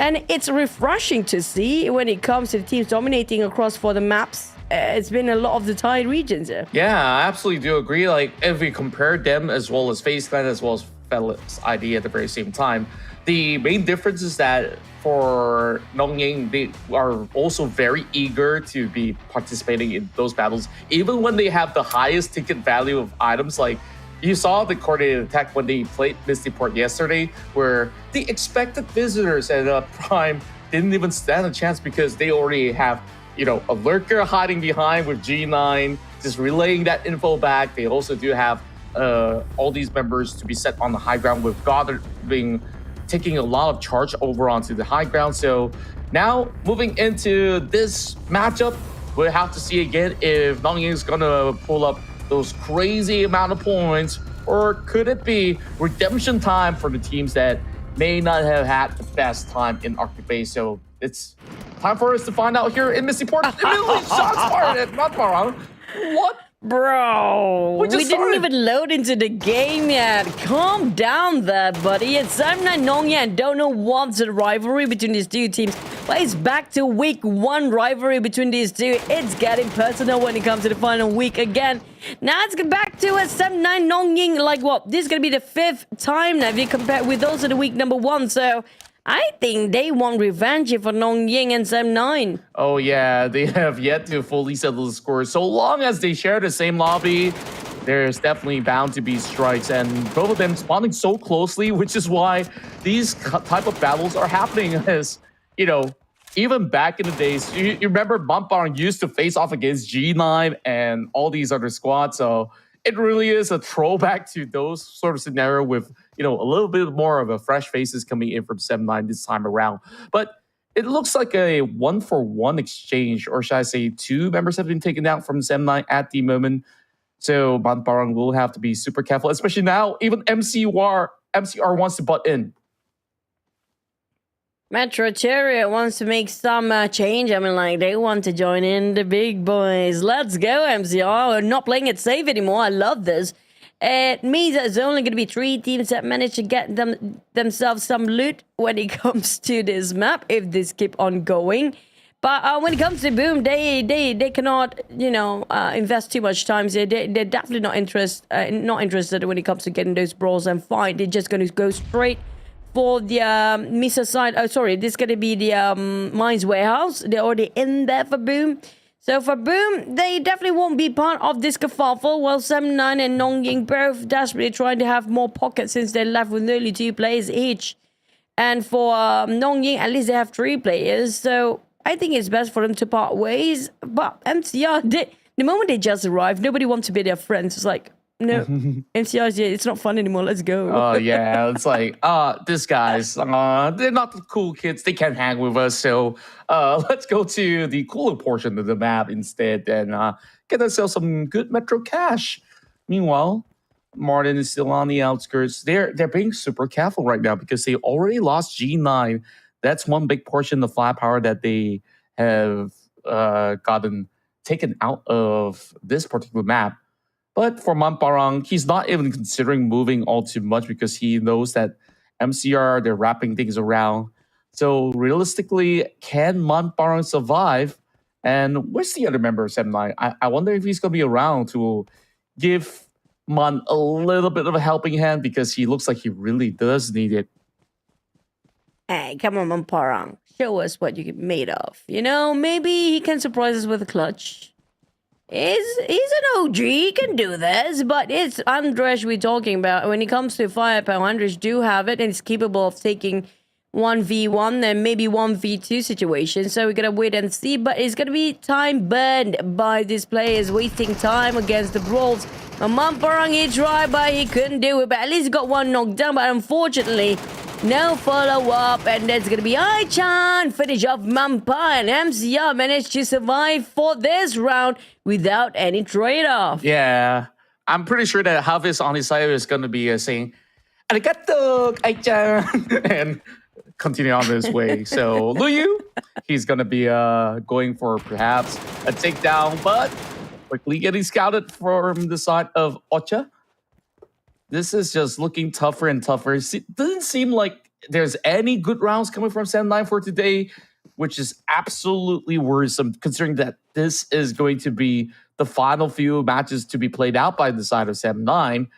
But Luyu, if he's gonna go down, he's gonna go down fighting, and that Nate connects. What a lop! He's gonna find all 3 members. What on earth was that, Luyu?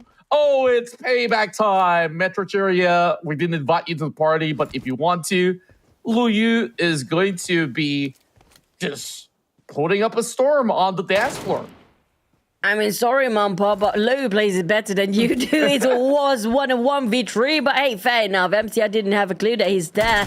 But for Lou, can he finish off the rest of remaining members of MCR while Ocha's just running over this side? Unfortunately, his rescue mission is a bit too late. He was busy looting up for MCR just now, with the rest of MCR taking some frags in the front.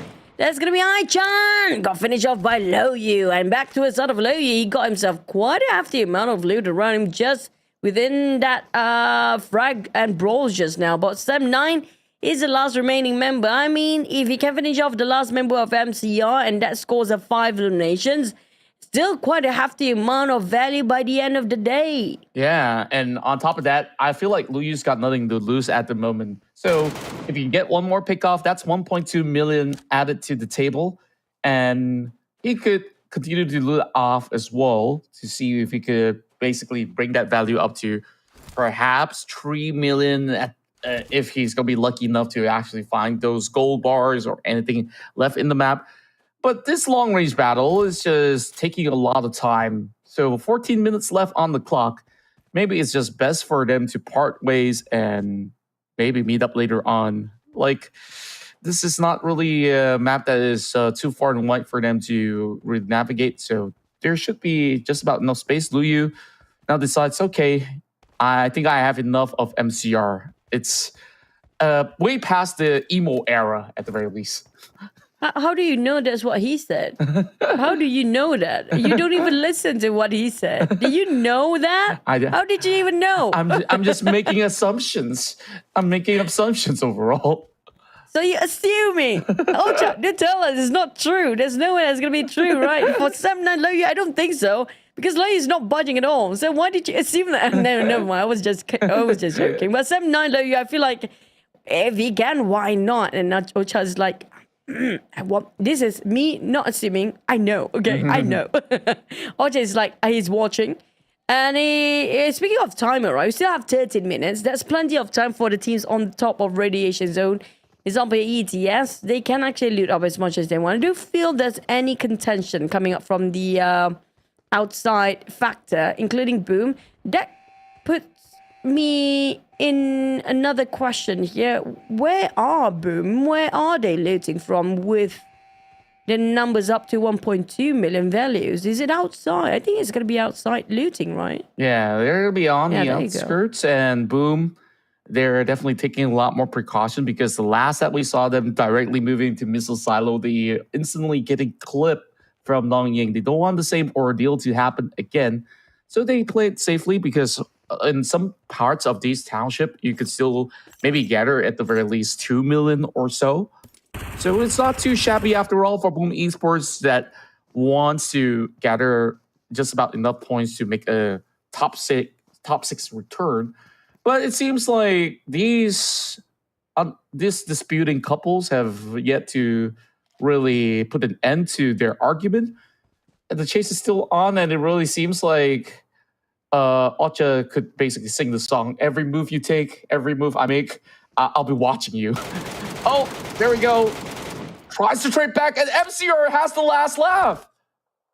My word, they managed to finally take it down. Not creepy at all when he actually sang that song while watching that, but yeah, okay. It is a creepy song, actually. Very creepy song. But yeah, speaking of Bojack revenges, we managed to get back what they have lost before. Unfortunately, 7-9, we have to go down with a 0 when it comes to the earning of players. But at least they got themselves 4 eliminations. That translates to 1.2 million still when it comes to the value-wise. But it's also all when it comes to the overall rankings later. And so far, 7-9 did not have the most out of loot. Most of their numbers coming out from those players' elimination. But we do know if you compare with loot and players' elimination, loot is going to be more valuable and more of a, security to get into the grand finals there. Absolutely do agree. And over here, it's going to be Mantap that will be taking some areas of what I deem to be the school, in fact. Has plenty of loots to go by, so they'll be happy with this decent start. And nongYing having SOC to be around the corner, heard those gunshots. So Team Mantap, they got to be on their watchful eyes. Speaking of which, SOZip immediately clips one on the outskirts. So Mantap, they will try to basically defend this area of play. nongYing, this is a very different approach that we're seeing from the squad. They're still taking their sweet time from the outskirts. They have not really moved too far off, it seems, into the mine warehouses. Well, SO has already moved right in there. So Mantap, are they ready to actually go for a duel against nongYing? Feel like nongYing gonna play all this while for this last few run of this map for gatekeepers. They're probably gonna gatekeep all the teams when they try to extraction point and try to exit themselves out of the map. Martin, found himself some teammates up around the corners. If you just have a peek around the window or the balcony area, you can actually visualize one players of Mantap. Yep, he heard those footsteps. Gonna go for the spray. Still gonna hit Noel from the back. It's gonna be Martin, finish him off, and might as well get the loot out of the players of Team Mantap San. And this is what happened to Team Mantap multiple times before, and happening again. Yeah, and one after another day just getting picked off cleanly by these members of nongYing for the moment. So there's just no safe area of play for Team Mantap. But I definitely do commend their attempt to try to go for a certain area that's a lot higher in terms of loot value. So they're absolutely trying their hardest to actually go for a push. It's just that it's unfortunate that nongYing wants this spot as well. So they have to give way. So that adds up a whole lot for nongYing for the moment. Whereas the rest of ETS, they could very well be one of the first to be inside of the mining fields. So they've already looted up to the point of 6 million. Is probably looking for that exit. Now, keep in mind, Boom, they always play through these passages, so that is where trouble lies ahead for ETS. 3 teams will actually get more numbers compared to all the others. MCR chat will just play around the on the end of the world corners. I think probably got some extraction point around there somewhere. But high chance this team won't actually... thanks for this. I love this view. There's going to be a ton of view. Finally, we're going to get this view. Oh. It's been a while that I waited for this. But ETS tried to gatekeep nongYing when they're trying to get out. But nongYing's quite close towards the extraction point right on top of them as well if they want to get out towards the left side of the tunnel exit. But ETS, will there be in time just to catch nongYing while they are on their way to the escape pod of getting out of this map? Yeah, just a very tight area of play for all these teams to really squeeze right past. And the biggest target has to be the members of ETS at the moment, carrying about 6.5 million at the moment. I'm Jago.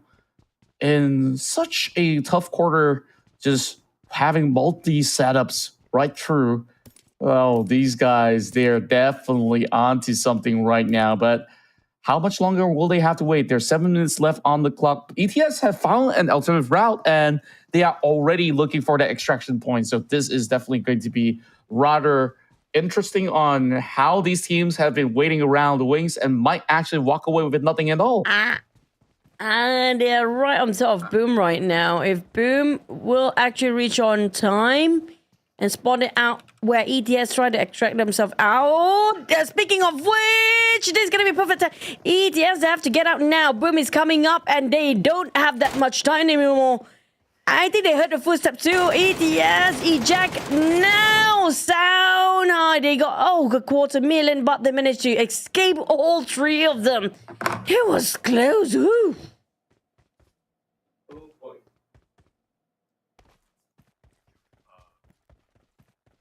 Yeah, and back towards the side of nongYing can actually catch the Boom players here. Boom managed to just missed ETS in the very last moment and very last minute too. For the side of Boom, we want to see their position. Will they actually collide against nongYing? Now back to its last play of MCR. Last time we saw them, or saw him, that one particular player of MCR, he was actually at the southwest side, very far around the corner, around the countryside. Nobody knows where he's at.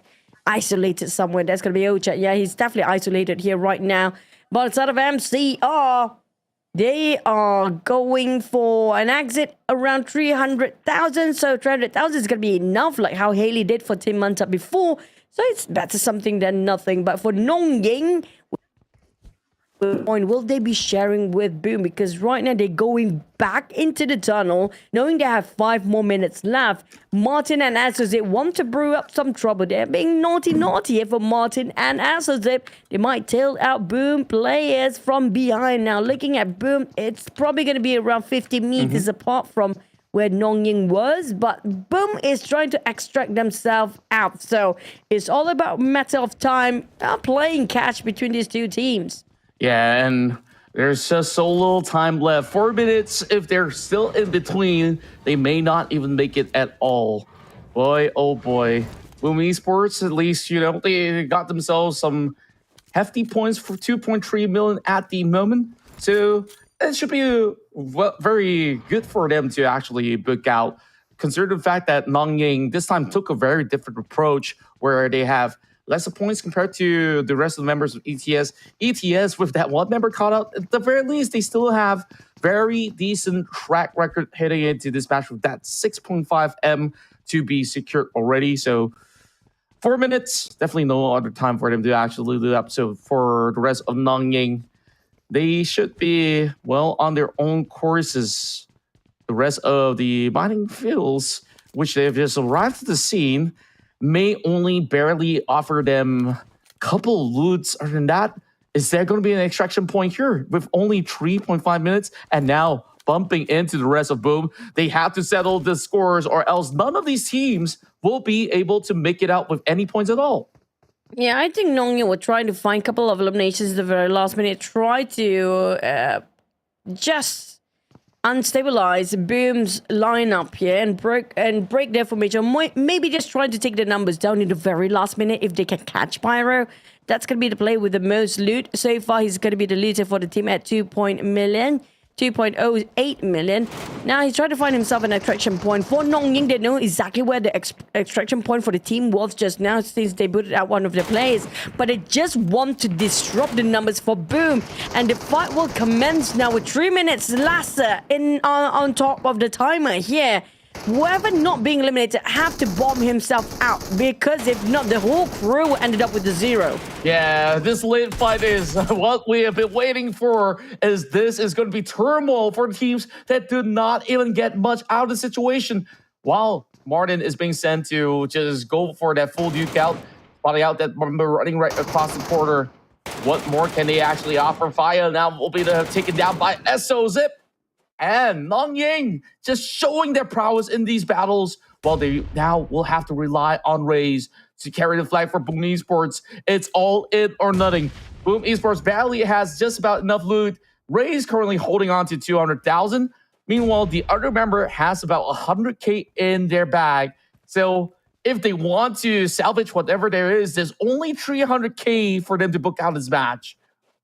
At least better than nothing still. Boom, on the other hand, speaking of time, 1 minute more, just less than 2 minutes here on the clock, and there's no extraction point around here somewhere, because last we saw nongYing, they were trying to eject out of this place. So, I mean, for nongYing players, yeah, they got themselves quite a good score up there, but the problem is if they don't extract themselves out, none of the point that they gathered all this while matter, it will go down in vain. Since Assassin and Martis did not boot themselves out yet. So they try to do the same for Raze. They have to reserve themselves a couple of hand grenades, and Molly tried to burn themselves out in case they couldn't make it to the extraction point too. So they kind of overuse it. But on the side of Raze, he still got plenty, but Raze been finished off. That's going to be the last member of Boom. So they only scored something for Boom, unfortunately.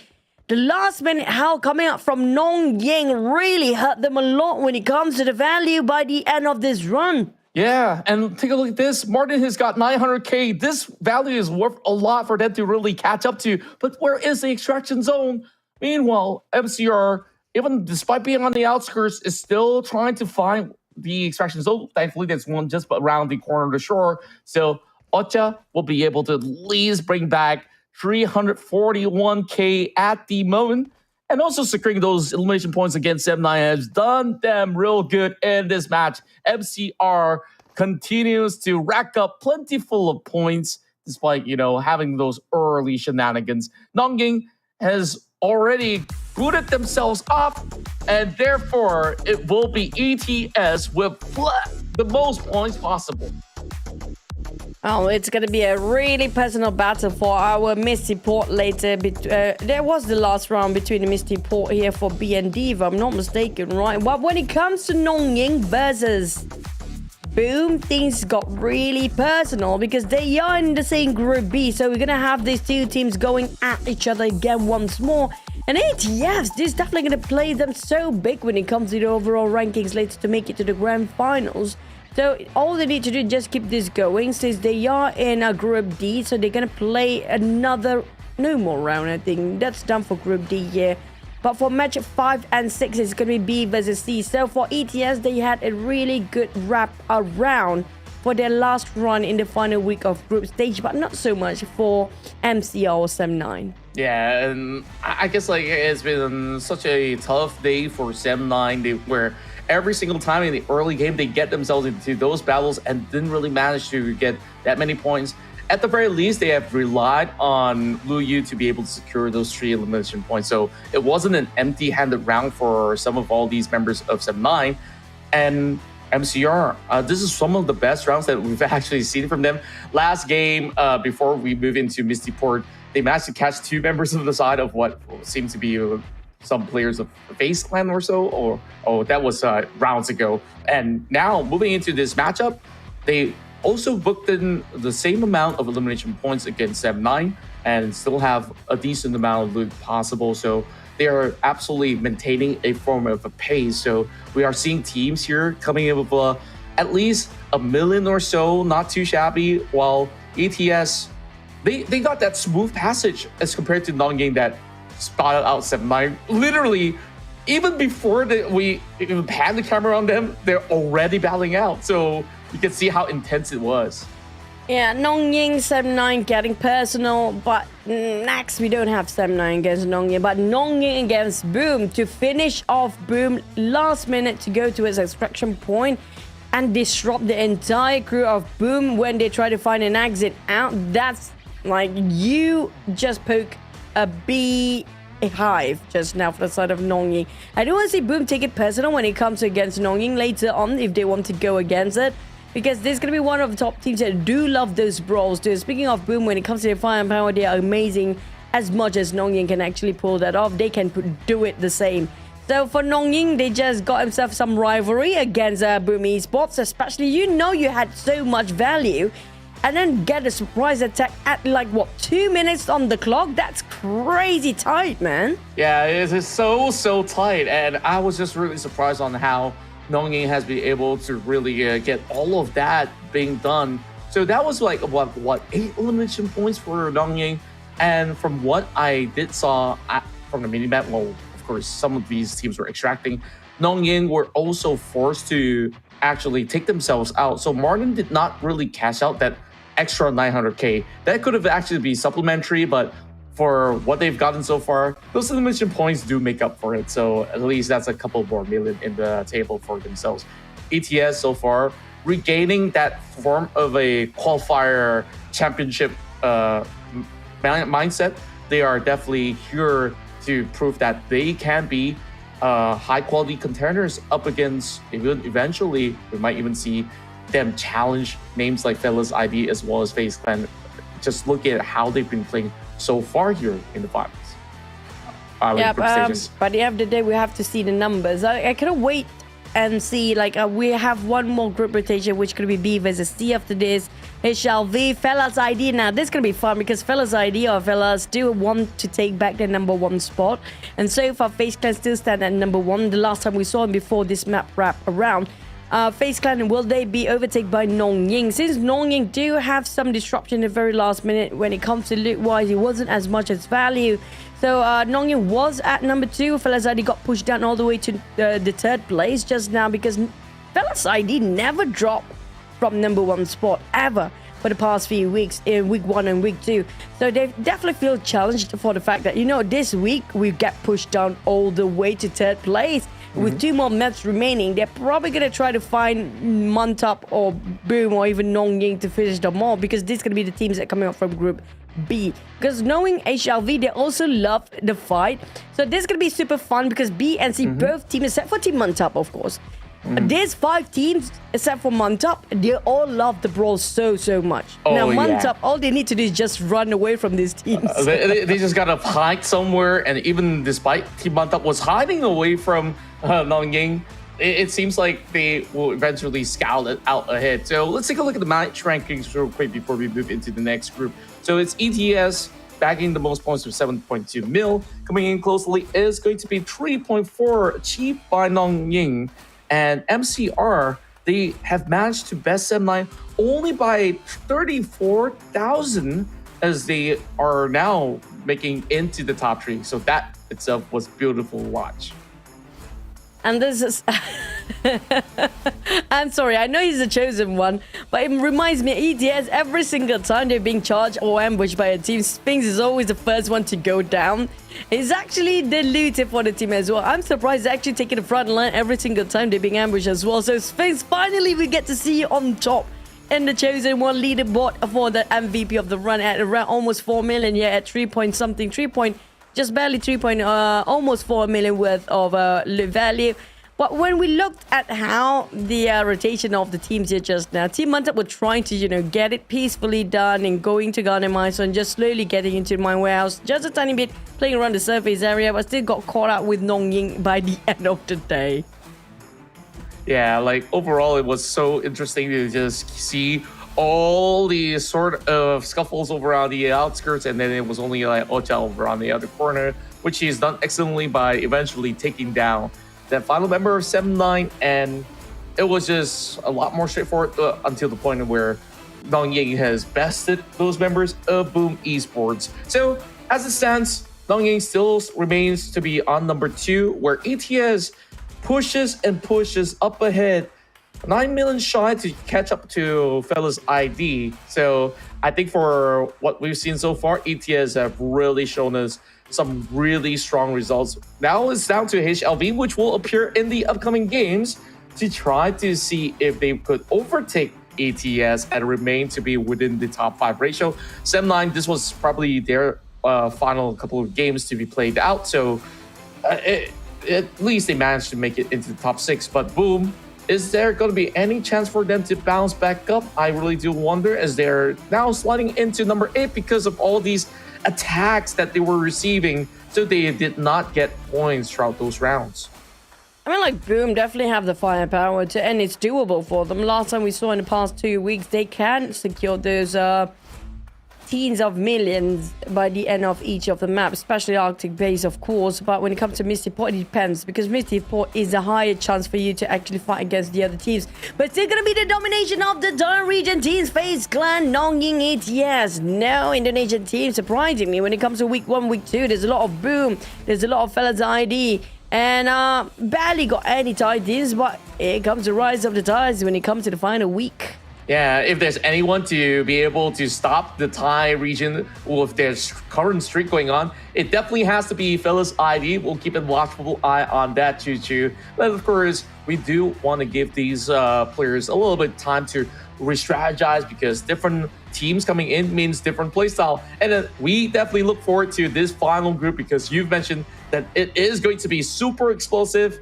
Mantap, I hope that they're going to join in the party as well. So end it with a bang, might as well, because honestly, nothing for them to lose. So might as well have a whole lot of fun in this Metro Royale mode. You guys can also check out this game mode happening within PUBG Mobile. Usually it's for a certain limited time where we have certain rotations. But of course, while it's up available, you guys can go ahead and invite your friends to play. So in a couple of minutes, we'll be back for our final 2 maps to conclude our group stages. Don't go anywhere. We'll see you soon.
Welcome back, ladies and gents, as we're down to our final 2 games remaining here in the group stages of Metro Royale action here in the PUBG Mobile Super League Southeast Asia.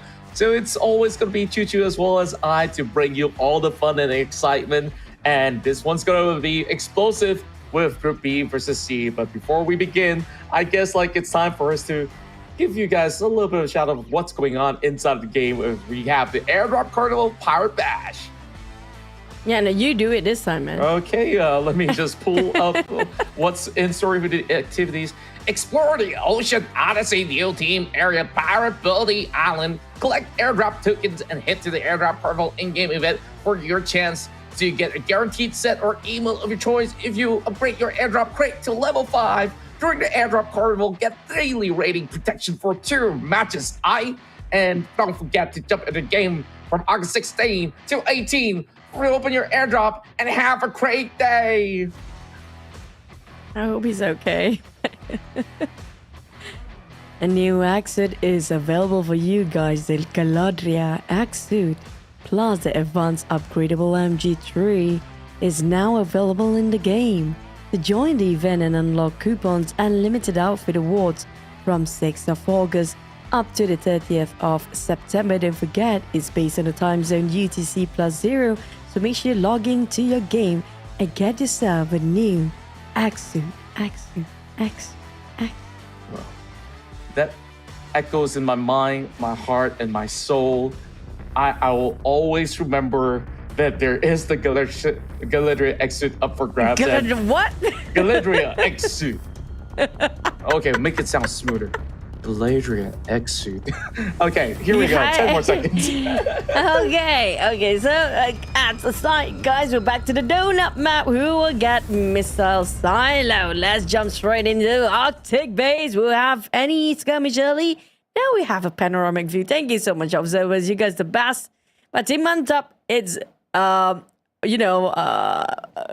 or hide time for them. Whether they want to take in the fight with the rest of the team that crazy for the firepower, or they can just hide it away. But they are in the northern side, so like it or not, they might actually have to cross path against a Shelby or even nongYing if they go down south. Yeah, there is a very firm passage that could easily journey their way into the missile silo if they want to, but they're just taking it slow, making sure that there's not going to be teams that will be meeting up against them and their hurdle. While we take a look at the rest of Hasta La Vista, FaZe Bay are currently smack dab in the middle of both Arkong and also some of these members of Team Mantap. We do know for a fact that Ate loves to pick up fights, but do they really want to this early? We'll definitely wonder about that as they're taking a very careful approach onto their surroundings.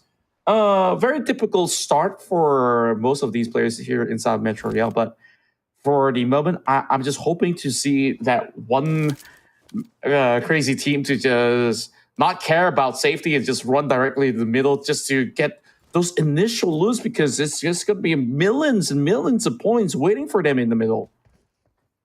And also a million of people waiting for them in the center too, just to knock them down. So we're going to have to wait and see. Will they actually resort to violence or just going to go for the shopping spree time? But when it comes to Hasta La Vista, like you mentioned, Atel really love those skirmishes. And Mantap, hello, Noel. Hey, buddy. And that's going to be down on the ground, sliding down the slides too. I mean, going out in a style. That's going to be Team Mantap. Unfortunately, one of the players taken out. That's going to be the second one to follow pursuit. That's going to be I jump, you jump moment, I guess, on the side of Team Mantap here. Well, that was a very quick hello and a very quick goodbye at the very same time. FaZe Bay is the one to take both of them down. And, even with FaZe Bay going up against Noel, that was that perfect opportunity to strike coming from the back, which I'm not too sure if Team Mantap managed to actually spot him up clearly. And now down to Irene as well as Haley, as the ladies are going to be looking to get themselves into a different approach. So probably we'll be seeing Team Mantap playing by the outskirts. They're moving further and further away from what seemed to be the missile silo.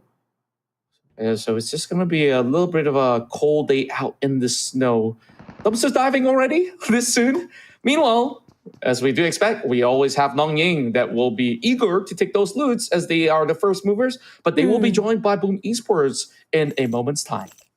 FLS, Boom Esport, nongYing on top of each other, right where the radiation zone seems to be one of the hardest spot here for the teams that try to go for the numbers, especially FLS. I'm looking for if there are any teams that will challenge them here, because FLS is one of the teams that are holding the grudge if they're being bombarded early on in this map. nongYing, FLS do try to chase their numbers up, but when it comes to HLV, hey, they're going to play on the surface area. Unless if they be interested to be right at the very tunnel area as well, because they can actually go there. But I think the best case scenario is going to be one team trying to just loot up from the surface. Will actually have more advantage than the one going into the radiation zone, because there's too many people down here. Yeah, and it's all about making sure that all other teams don't survive the radiation zone. You have to take them down in order to maximize your loot value and steal away whatever that these other squads have been able to accrue throughout the course of the round. G9 over on the top of the warehouse, whereas it's been a wide scatter for the rest of FLS ID. They've been remaining safe for most part, but for how long is going to be the question here. Got it also cutting across. They're absolutely out for blood if they could. Whereas, take a look at this, Boom Esports. They're sending a full squad against Aria as well as another member of FLS ID. Oh, well, it's going to be game time now for these four teams. HLV, I mean, they don't have to come down here. If they want to, well, nobody's stopping them, but it would be better for them to be up on the surface area.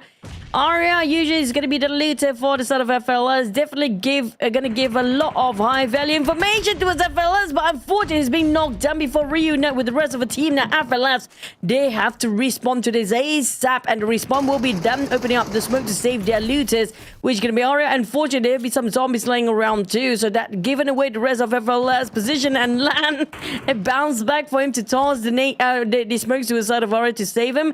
Unfortunately, they lost Aria and a bit too far from him to reach out to save him. And G9 and the rest of nongYing, they got themselves more value when it comes to being eliminated, and the third party might be winning this. Perhaps just gonna be Boom. Yeah, but of course, nongYing is also taking careful precautions right there for them to still look around the far corners. nongYing, they got 4.8, and fellas are casually overtaking them by just taking the bigger portion of the pie. And I just love what's really going on between these three teams. Boom, despite being a little late, they also cash in close to 2 million at the moment. So fellas, seems like they're ready for a strike with a late arrival of the rest of Hasta La Vista. Perhaps Hasta La Vista is going to look to play through the tunnels to catch either one of these teams. There's three teams that will have to look for an exit, right? So whichever ones to be out first, they're the ones to be caught. And it looks like it could be Lan. He got 2.4 mil. And immediately dropping some grenades. It's going to be Molotov now being tossed up from Hasta La Vista.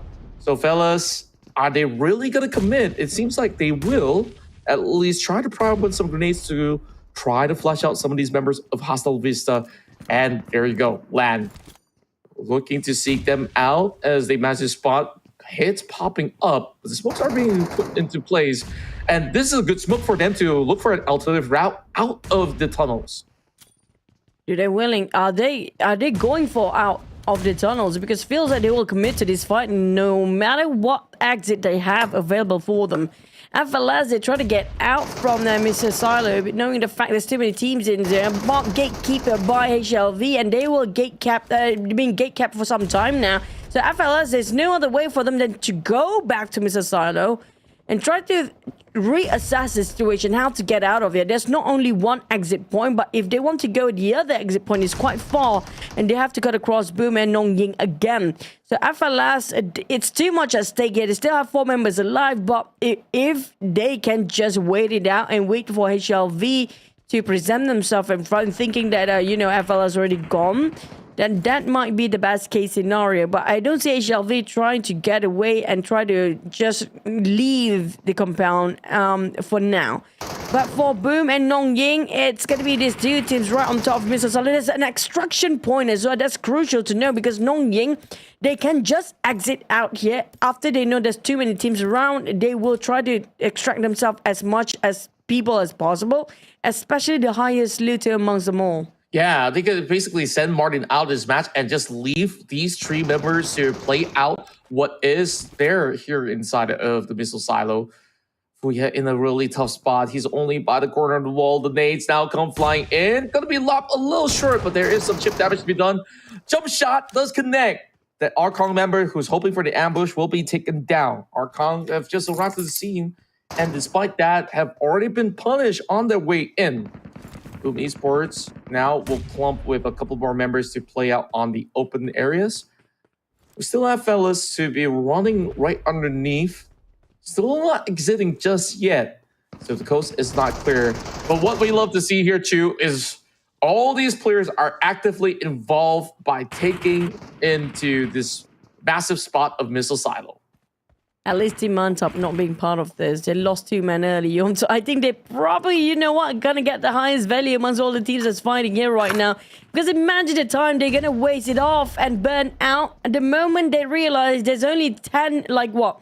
Maybe 5 more minutes after we're done with this fight, because right now time's ticking. There's only 10 minutes left. It will take them some time due to the haze of the radiation zone. Plus, there's so many structures in between working out like a maze for these players, and teams will take some time to spot each other out. So there's going to be a lot of time wasted here for Boom, HLV, FLS, and nongYing. Yeah. And HLV, they no longer play from the bottom end of the underground passage. They want to just find themselves some couple of fights against Boom Esports, which they are, as a matter of fact, winning some of all these exchanges, but although despite not really getting any form of knock or takedown just yet. But it definitely alerts the rest of Boom Esports. Remember this, it hasn't been a good day run for Boom Esports so far. They suffered the same fate as Sem9. And they're just hoping to make it out safely, but the pushes come true. And the rest of Boom are hunting out for this solo ranger hiding right beneath. Oh, that's one member taken out cold. And nongYing already ejected one of the highest value player out. So they are the one that actually get the most out of this and get the last laugh here, despite their teammate will be finished off later on. But speaking of Martin, he got himself over a quarter million worth of value still. But for nongYing, Assozip trying to make do with against AKG players, finish off the rest of Boom. That easily, casually steals away those elimination points there. While Assozip coming out from the ground floor. And they're trying to find everything that moves. They will try to shoot it down. Martin getting on another one when it comes to the numbers. nongYing will dominate this unless FLS start to take some action. Yeah, you just see he casually just runs right through. G9, even from the low ground, he wins the trade, but there's still AKG holding him down. Oh, this is not looking all too good for the side of G9. nongYing members are a little further off from where he's currently at. As Ate, he will eventually be revived by the rest of Hasta La Vista. So probably they will cut their losses as these members of nongYing has managed to clear off members of Boom. You saw how crazy Assozip was. He just run rampage right across. And now I want to see this battle happening between FLS, HLV, as well as nongYing. I will assume that some of the members of FLS, they won't partake in any of all these battles. The last we saw them, they were trying to cut out of the area of play. But they are looking for a re-entry back into the missile silo. Keep in mind, there's only less than 8 minutes left. And G9 finally being secured by Ate, but the nades are being flown right in. Is that coming from Assozip? It seems to be the case. Probably with this kind of clustered up together for the team, it's so difficult to call it out who's tossing what and where and who's you're fighting against due to the radiation zone. So whatever silhouette they can actually see through, whatever nade they can see some silhouette tossing over some explosive, they just try to avoid that as much as they can. Up there, try to force Assozip down. But Assozip and Martin, they got themselves a quarter value for each of the player here. I don't know how much on Martin, but I assume it's going to be almost similar. But it's actually more on Martin, 1.8 million. Ooh. He needs to eject himself out now, but that will leave SOZ by himself. Yeah, he cannot afford to be taken down. Speaking of which, fellas, now strikes upon the side of Martin, but he is taking this duel all by himself, getting absolutely caught out by these 3 players. Martin, he's going to be definitely worrying for the current state of the squad. Only 1 member remaining at the moment. Fellas, this is going to be their time to shine. Since that they've been able to get that elimination, is only down to SOZip. So Martin's back with that million or so will be sufficient for the side of fellas to dominate this, as they will have the exchange actually being taken, and nongYing, they're already out. Well, I'm looking at Arya's value here. Because right now on Prime it's 142,000. We do know Prime is always going to be the frag for the team, but they cannot afford to make Arya knock down, finish off entirely. That was super crucial for Prime to save on top of Arya just now. For nongYing, at least that one player they ejected, that will cost them around 3 million. Now that's more than enough for them to maintain consistently getting those points up, right? Despite they might not cash out the remaining 3 million amongst those 2 players that we last seen here, SOZ and Martin. But still something out of their run when it comes to this map rotation. But for Boom, they barely got enough here. Only 1.9 million, but he can try to just push the number slightly up with 5 minutes remaining on the clock. And that fellas keep their numbers up. I mean, they have no contention on top of the radiation zone anymore, so they can take all the sweet time. And last time we saw some extraction points on top of the radiation zone, so there's no question here, undisputed for FLS to take away that number 1 spot. Yeah, and it is all for taking. Fellas definitely played it really smart, where they might have actually moved in a little rather late, and they managed to still, get a couple of loot. When they look for the exit, Hasta Vista was holding them true. And they continuously look for an altitude location to hide out until they reappear, strikes down those members of nongYing, and now just absolutely be the kings of Missile Silo. Hasta La Vista, even on their approach, it was so peculiar to me that, even after winning that trade against G9, they didn't really spend more time trying to loot out from so many of all these boxes available. We had Arkong, who was also fighting inside the area. So fellas really gotten everything that was needed for them to really take the top spot home. While with that 1 member remaining coming out from what we saw of Boom, with Raze carrying close to 2 million, that is going to be a very respectable run for Boom Esports this time, managing to make it out alive.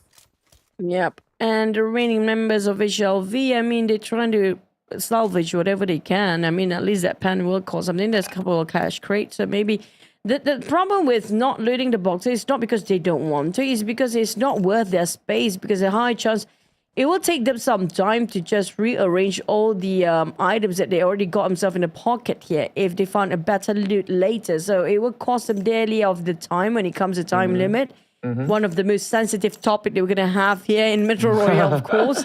But 3 minutes on the clock, and we still have a couple of players between some of the teams still not ejected themselves out yet. And FLS, they still can push the numbers down here just to get themselves back that number 1 spot.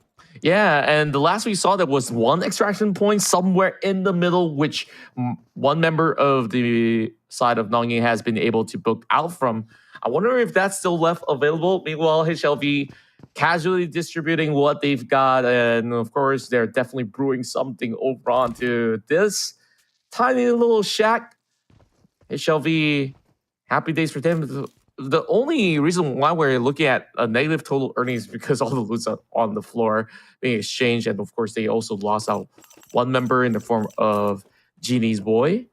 So we would still see maybe a couple of hundreds if they can bring it closer to 1 million. That will be definitely good news for HLV, as they're just hoping to keep maintenance. As the last we saw of the leaderboards, HLV is currently within the top 4 ratio. So long as they have themselves alive, getting a couple of hundreds or a couple of million, they might make it to the grand finals. Yep, it's all by the end of the day. We get to tally up the scores just to see if they have this final push worthwhile making it or not. HLV, they will resort to almost 1 million worth, probably just slightly a bit more. But when it comes to timing-wise, keep your eyes on the clock, ladies and gents. 2 minutes on the clock. They have to find themselves extraction point. And hopefully they don't miss anything, because last time we did have those... very blunted moment of some players just missed the extraction point. He spaced right across them. Yeah, and FaZe ID, they're still looking around for more of all these ticketed items. With the extraction point being so close by, 10 million, that's more than enough. So FaZe ID, they can already make their way out of here. So are they still looking around for the point? Because it's just right outside. Seems like they're running around these corners. I think they should have actually known by now, or else they'll be super panicking with only 1 minute and a half left on the clock. Oh, no, they never panic. We are the only one that's panicking because we know the time is running out. And this guy's still trying to find some loot till the very, after way past the time is due. So we're the one that panics, and their crew members, of course, because they might ended up as a 0 after all the hard work they put in through this round. But for Everlast Land, I think he's trying to find the extraction point here. I think he knows. So hopefully he knows, because it's going to be less than a minute right now. If this player failed to exit out, there's going to be 0. Despite they have the moves when it comes to the numbers here for Everlast. Yeah, I really hope they do. Now Ate is going to make his exit as well. Beautiful work coming in from all the squads above. And now it is time for us to get ourselves ready for our final battle. And here we go. It will be FaZe Indonesia to take the top spot, as we did expect them to have another flying round here in Metro Royale. Now, this is going to be fun because we do know nongYing and FaZe ID now try to contest for the second spot. Last time we saw it's going to be FaZe Clan at number 1, but with FLS coming in with almost 12 million worth of value, we don't even add up to their elimination points yet. So... I think they're probably going to push down nongYing to 3rd place by now. Will they finally finish off the day with taking back their number 1 spot to complete their set of run for every single week, 20 points when it comes to the weekly points? Yeah, that's what we really want to find out. FaZe Clan is the one at number 1 for quite some time, because they've been winning rounds after rounds. So it's really down to the final matchup over on to Misty Port later, to see how much more can the members of FaZe ID get out of the equation. So it's interesting, right, on this specific group, on how it has almost equally distributed initially between FaZe as well as nongYing, until some of all these trades happen. Teams have slowly overwhelmed nongYing, and then that's where they drop a couple of millions on the ground with Martin being eliminated. Yeah, I mean, I love the fact that nongYing took a bit of charge when it comes to things got really messy when all the teams were on top. You have to give credit for SOZip to take a bit of a charge just to open up some angles for the side of nongYing just now. If not, none of them can make it out alive, especially for the leader coming up from nongYing, who tried to extract himself out. But that fight just now on top of the Misa Silo, it was like, what, 5 teams around, almost 5 teams happen to be on top of it. And the teams that actually engaged with the least amount of players do have a bigger advantage in that term, since they're not right on top of the other teams are on the radiation zone area, right? So for Team Mantap, at least, you know, they get to get away from those messiness early on, since they're being charged by the other teams early. Sure enough, and you know, there's just so many things to factor in, while we were also worried for certain teams that were playing by the outskirts for a little bit. HLV always wanted to make certain camps happen. Thankfully, you know, like there's already extraction spots in between the missile silos, so it was a smooth run, to say the very least, for FaZe ID. Though, you know, all they really had to do is to recuperate and not really take hits from the side of HLV. So I'm glad that they managed to really steer clear away from danger, so they could still remain to be another squad that has been super consistent, while, you know, nongYing back to their old ways, where they get themselves in the heat of I wanted to say argument, but it's not exactly that. They were scattered to really take that fight. So they got to be a little bit more cohesive. If they really want to fight, they got to fight all together as a team. But, they at least have an insurance policy, send that one member out, and then they have the other 3 members to play out. So decent record still. Yeah, it's always going to be the same case. I think nongYing definitely pick up those strategy from FaZe ID because that's what how they actually play when it comes to week number 2 especially. So nongYing, we can say that they definitely keep an eye close to a sort of FaZe ID strategy and reviewed their gameplay, how these teams making so much points by end of every single round despite being charged and ambushed by the other teams, right? So nongYing picked that up from FaZe ID, perhaps, maybe not. But there's always going to be the case for nongYing and also FaZe ID, the same tactical and same approach of the game here when it comes to the strategy. But for the other teams, of course, want to see can they pick up the pace of nongYing and FaZe ID too, the way they play. Because if they do, we're going to expect one player to go for looting and the rest of the other 3 players will force the battle out way early on. Yeah, and take a look at the total score lines. Despite having certain members eliminated, nongYing is at number 2 with 7 million. That's a huge stash considering for what it's worth, and also add with that 6 million points. So that's 12 million that will put FaZe ID at the top of the table. HLV, on the other hand, they were the late movers into the missile silo. They are now in the top 3. And interesting enough, this is a new name that we're seeing here coming in from FaZe ID. It's Nada with 7 million in the bag. Well, his name is nothing, but he's nothing scared of these players. Like, what nongYing, what Boom, what HLV, nada. There you go. It's going to be FLS with 7 million earnings. It's always going to be Aria. I assume Aria's changed the role here. Give the baton to Nada this time to do the looting work. But when it comes to the match recap, 3 teams on the north, 3 teams on the south, and 1 team on the right side. That's going to be nongYing, who actually get into the missile silo the fastest. But when it comes to timing-wise, the more you stay on top of the radiation zone, the more other teams will want to get into the center too. While Team Mantap, I think, they are pretty smart knowing the fact they have lesser men. So they're just going to chill around Chili Ruins, that's what it's called for, and just exit out afterwards. Yeah, overall, FaZe ID have definitely set the tone. Well, if you say Nada in Malay, I guess that is where the pun comes in, right? So there we go. Overall rankings, we are still seeing the climb coming in from FaZe ID. Now it's only less than 1 million for them to catch up to nongYing. So this upcoming match will be setting the tone on who will be able to either, 1, overtake both nongYing as well as FaZe Clan, or nongYing to be able to overwhelm FaZe ID to take that number 1 spot home. So our eyes are definitely fixed on these 2 teams to set the top records. While overall, the other side of the chart, I believe that the fight is still on for Boom to catch up to 7-9. Fingers for Team Mantap. There's going to be some big deal for them. And the last round will change so much when it comes to the course of the top 3. Of course, when it comes to the top 3, it's going to be the most important for them for their weekly point bonus to get into the grand final. So it's all about the pride for FLS, because right now they want to maintain that number 1 spot to the very end of the group stage, not dropping any of their performance. But for AKG, they are also at the very bottom. Speaking of Group B and C, we finally get to see a different flag flying down there. But FLS, I think it's definitely doable for them to just push up to number 1 as long as they're not being interrupted too early.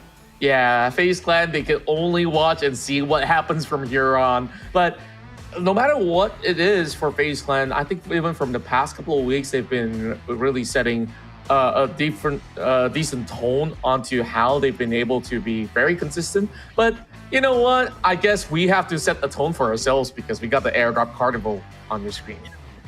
It's my turn now. This is going to be my last time to do the airdrop carnival, so I'm going to do my best. PUBG Mobile Airdrop Carnival is officially open. Call your friends to join a pirate bash and explore the Ocean Odyssey new team area, the Pirates Booty Island.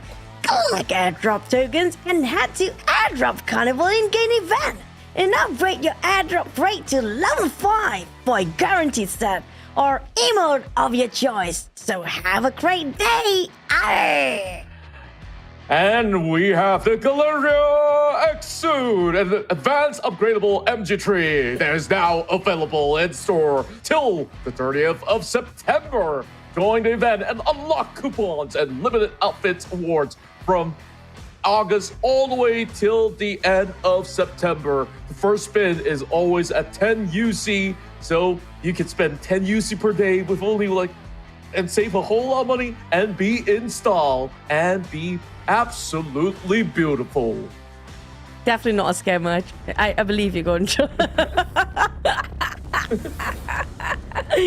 But we're gonna go back to Misty Port, and thank you so much, our director. That's gonna be my last voice acting for you. Hope you had enough of it for now. But for Misty Port, it's gonna be the last run for us group stage as well to close our group stage of the final week 3. Who will stay on top? Who will be in the grand finals? Is down to this last map. It's all coming down to this to find our finalists into the grand finals.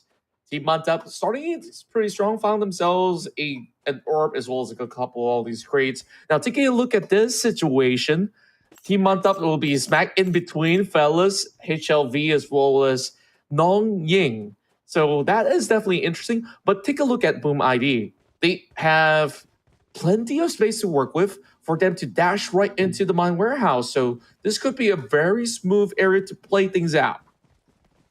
Speaking of smooth, is it really going to be smooth? Things never going to go in a straight line. You know that, Contra, for a fact. Yeah, that's live, and that's going to be the same for the side of this. Gamer are going to have a good start, but we do know with Nada coming into the lineup here, it's going to be a swap of a role for Arya and Nada down here. So I assume Arya will be more engaging and proactive towards those eliminations, but HLV hasta la vista. Out there trying to find some, victims, but unfortunately there's nobody there. Team Mantap, I think it's best for them to just play on the outskirts or on the outsides and surface area, because they do better when they're not contesting too much. Yeah, and I think that things have been going really well for Team Mantap to really loot by the edges here, considering that there are certain valuable ticket items, as they are currently leading right now, 600k already. Off to a really good note, but just have to be careful of HLV, who's over onto the south side at the very same time. So if they stray any further off, they might actually be assigned into a battle against the Malaysian team. So you know what, Contra? What's that? Whenever you say R, I assume you want to say R. I don't know why. I'm so sorry. I get used to that. The ads are just infectious, and I guess that was the last of it. Even coming in from me, the X-Suit is always on my mind too. Oh, which variant is that coming? Slashing from the back. Oh, I think it's just a. It's just a mutant. I got no time. You're not my level. I was gonna say that to the mutants. You're not my level. I don't even want to fight you. Your damage just tickles me. Nothing else can actually do damage from that point of view. Ooh. But this is quite interesting when it comes to the rotation of the teams, right? It's not the same as the last one. Everybody got their own objective when it comes to this last map. We assume there might be some peaceful start here, unless they prove us otherwise. Yeah, Fellas ID is off the beaten path, but I would still say that there are some entry points coming from around certain parts of this portion of the map for them to eventually move into the mine warehouse, which is going to be the main goal of all the teams that want to get the high value items. But they're dropping by the corners of Garnet Maison, perhaps, to still find either a boss to battle, get a couple more loots before journeying their way into that secluded area of the radiation zone. Arkong, though, we are seeing a very different setup coming from them to just hold across the power plant. But it doesn't seem like there is much of a scuffle there. But nongYing, they're giving chase to Boom Esports. Boom, they were early, but the rest of nongYing, they were just on time. It's gonna get personal with the nongYing and Boom right now, because of how nongYing just disrupt Boom in the last round. I'm looking forward for this fight again and this matchup between nongYing and Boom. Last time we saw it was Martin and Asozip that disrupted. Here comes Godot, Martin, and Asozip as a trio to just take down on Boom, who actually scored himself 2.8 worth of value here. And here comes the confrontation. G9 got one down on Boom, but fought back. It's going to be 1-1 trade for now for the knockdowns. Oh, he's going for the trades as well, almost knocking down that player of Boom. But look at that. The boss is right here to take charge. G9, he could not be safe just yet. Martin, he's got to save his teammate. Oh, that was so close. And thankfully, Goddard is also around, so they can take it down in time. Speaking of worst case scenario, the spawn of the boss have to be right in front of the players' faces as well. I mean, imagine if Boom have to be fighting against nongYing at the same time when the boss spawned just next to both of them. Now, that's going to be super funny, but we're not done yet. Despite they try to play it safe for Hasta La Vista and try to play on the outskirts, AKG are having the same mindset, will contest against HLV right now. Yeah, HLV, they hold the higher ground with Opte taking a really good angle, but BD's trying to flush him off that position with the grenade. Though it does bounce off, Opte will try to hold his own. We've seen so many of all these incredible individual talent coming in from Opte, so he's absolutely feeling confident about this, but he might be overwhelmed because this whole squad is on his way. And here comes going in for shots, but he will miss a couple. So BD will be able to go in for the punishment. But what is HLV going to respond with? They're just across this corner, and they couldn't really find angles so far. Confidence is great to have, but you also have to have trust within your teams to actually back you up. If they are not there, there's no point being so confident with your firepower because you're still going to get outnumbered anyway. But for HLV, the repositioning and the angle seems to be pretty solid compared to sort of AKG, who's barely got himself indoors or covers out here. And when it comes to time-wise, still have 30 minutes on the go. But it will take them some time to wrap things around since we're taking this fight from the outside. So there's more space and more distance between these two teams. So the wrap-up between these two fights will take some time and will burn a lot of their looting phase. Yeah, it's really going to be very costly, not only in the form of time, but whatever value that they can find here is just going to be minuscule, to say the very least. Arkong, they're also spending so many bullets trying to trade right back. And the problem for Arkong is that they can't really get out of this area until they take out the rest of HLV. The only good news is that they took out Atbe, which is the biggest threat. We're coming with a little bit of a showing of overconfidence, which sees the player being eliminated. Fuya being very sneaky since the rest of Boom, majority of them has been wiped off. It's only going to be Raze as well as Fuya left. So they can't be running around looting at the moment, but what a shot that was from Genies. It catches on to BD. But it's going to be a long fight here. Genie reposition all the way towards the backside, and I don't think AKG kind of know where he's at. Here comes the surprise attack from the back. It's going to be Genie, surprise AKG, but did not knock anybody down. That's a waste there. The moment you did not instantly those players from the back, that's going to be them try to chase you down.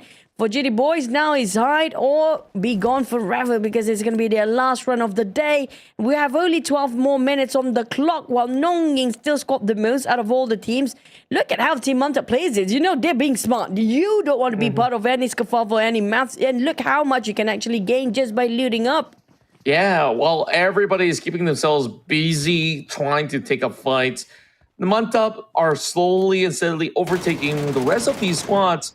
nongYing also suffering a couple of casualties, or should I say one member taken out. So Mantap, this is by far one of the better performances to be able to reach that 1 million. But I really want to see what Fellas ID is up to because we haven't really seen too much coming from them. They're currently with 700, but this fight continues on. I'm so cool. Almost getting knocked as well. Very dangerous situation for these players.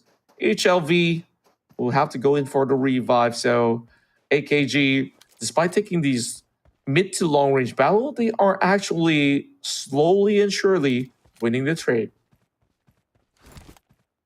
AKG, they still have plenty of man here. 4 players. HLV, on the other hand, 2 players will be charged and chased down. So cool!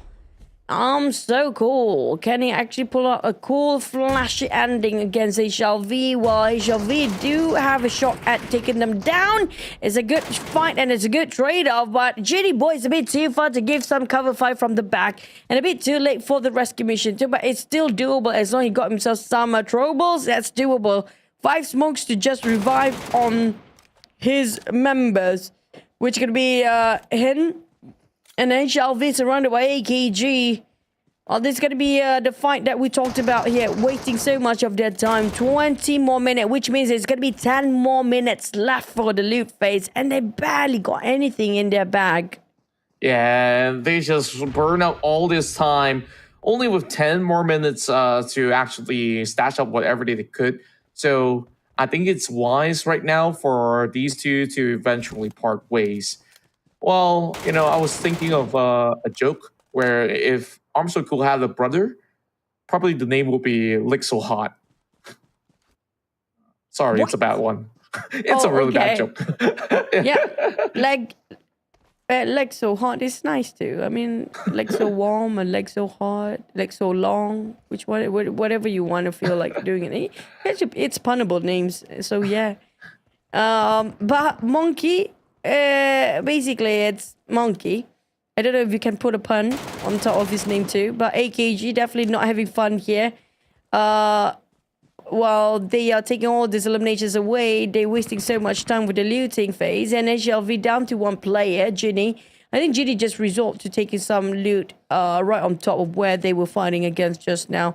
And AKG, with only 9 more minutes left, if they want to get into the radiation zone, it's doable. But nongYing taking the charge at over 5 million already and heading into the 6 million mark. Now, FLS, surprisingly, despite they playing it quiet, we don't see the numbers going as much as nongYing. I think they just got to give away the radiation zone to a side of nongYing, not taking too much of a risk. And try to just wait it out around the tunnel exit area while nongYing will try to escape later on. They will ambush them from behind. Yeah, I feel that is going to be the case. It's happening right now? Yeah.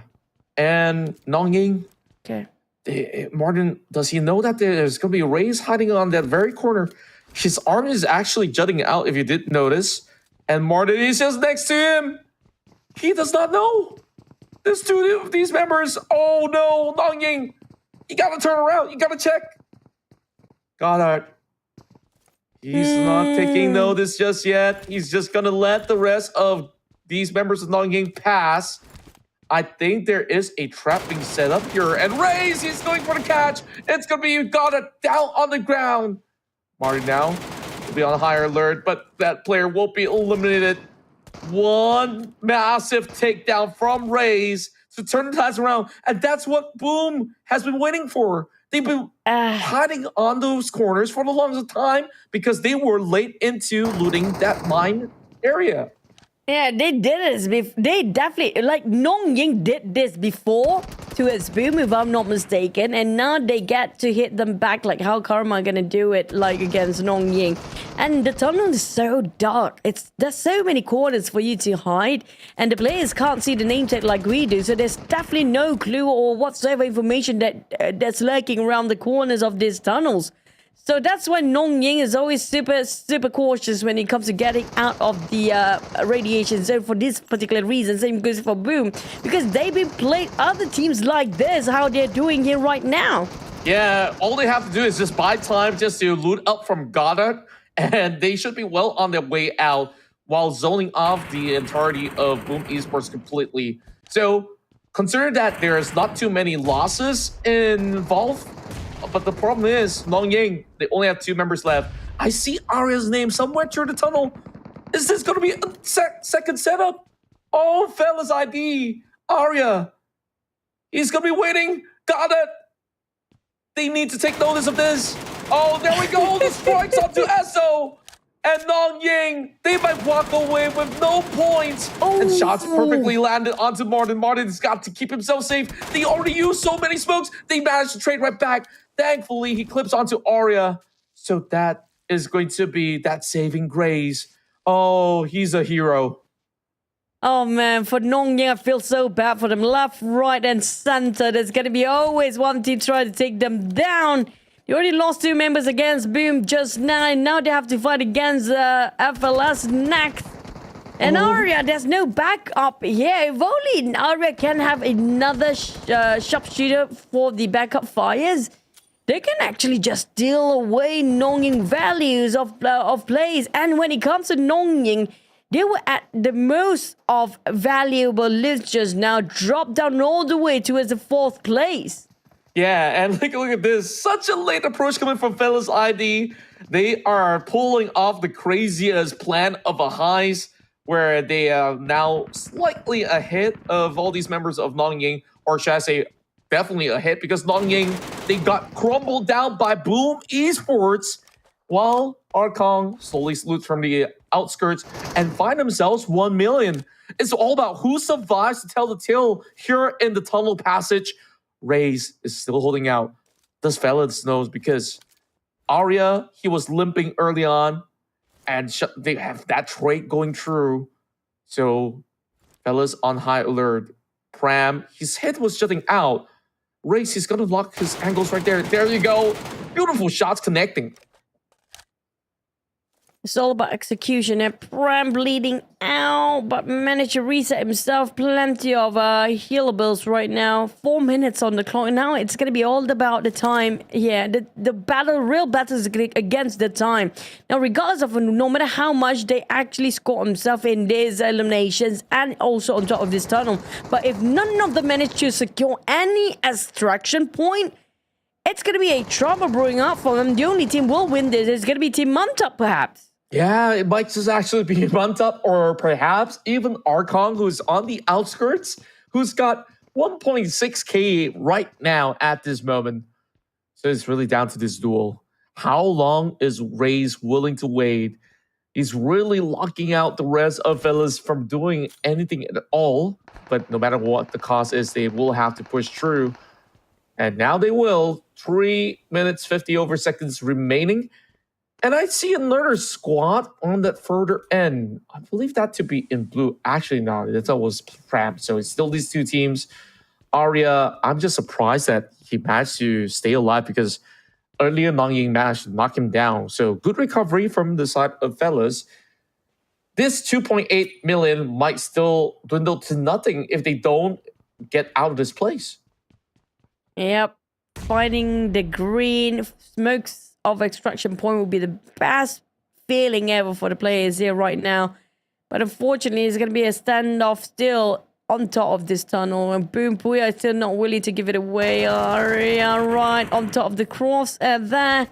Reposition for Boom. FLS from the front and from the back. Pram and Nada on the other side. We have Aria waiting at the other end as well. Then Raze, I feel like now Boom being sandwiched 2 ways here. I don't know how they want to do it by themselves with 2 players remaining on top of Boom.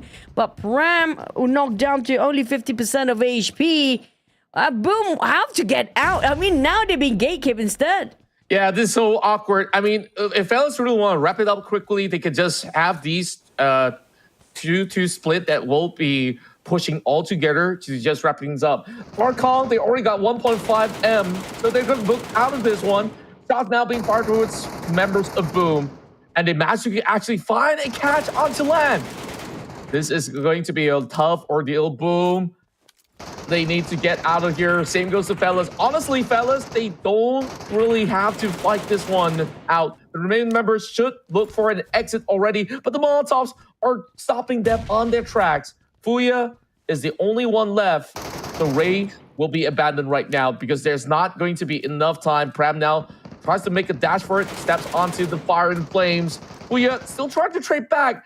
He's not going down with that fight. Boom. They've already secured 5 elimination points, looking for 6. Aria holding down throughout, and that will be it. Fellas now gets the clear. They need to run now, right here, right now.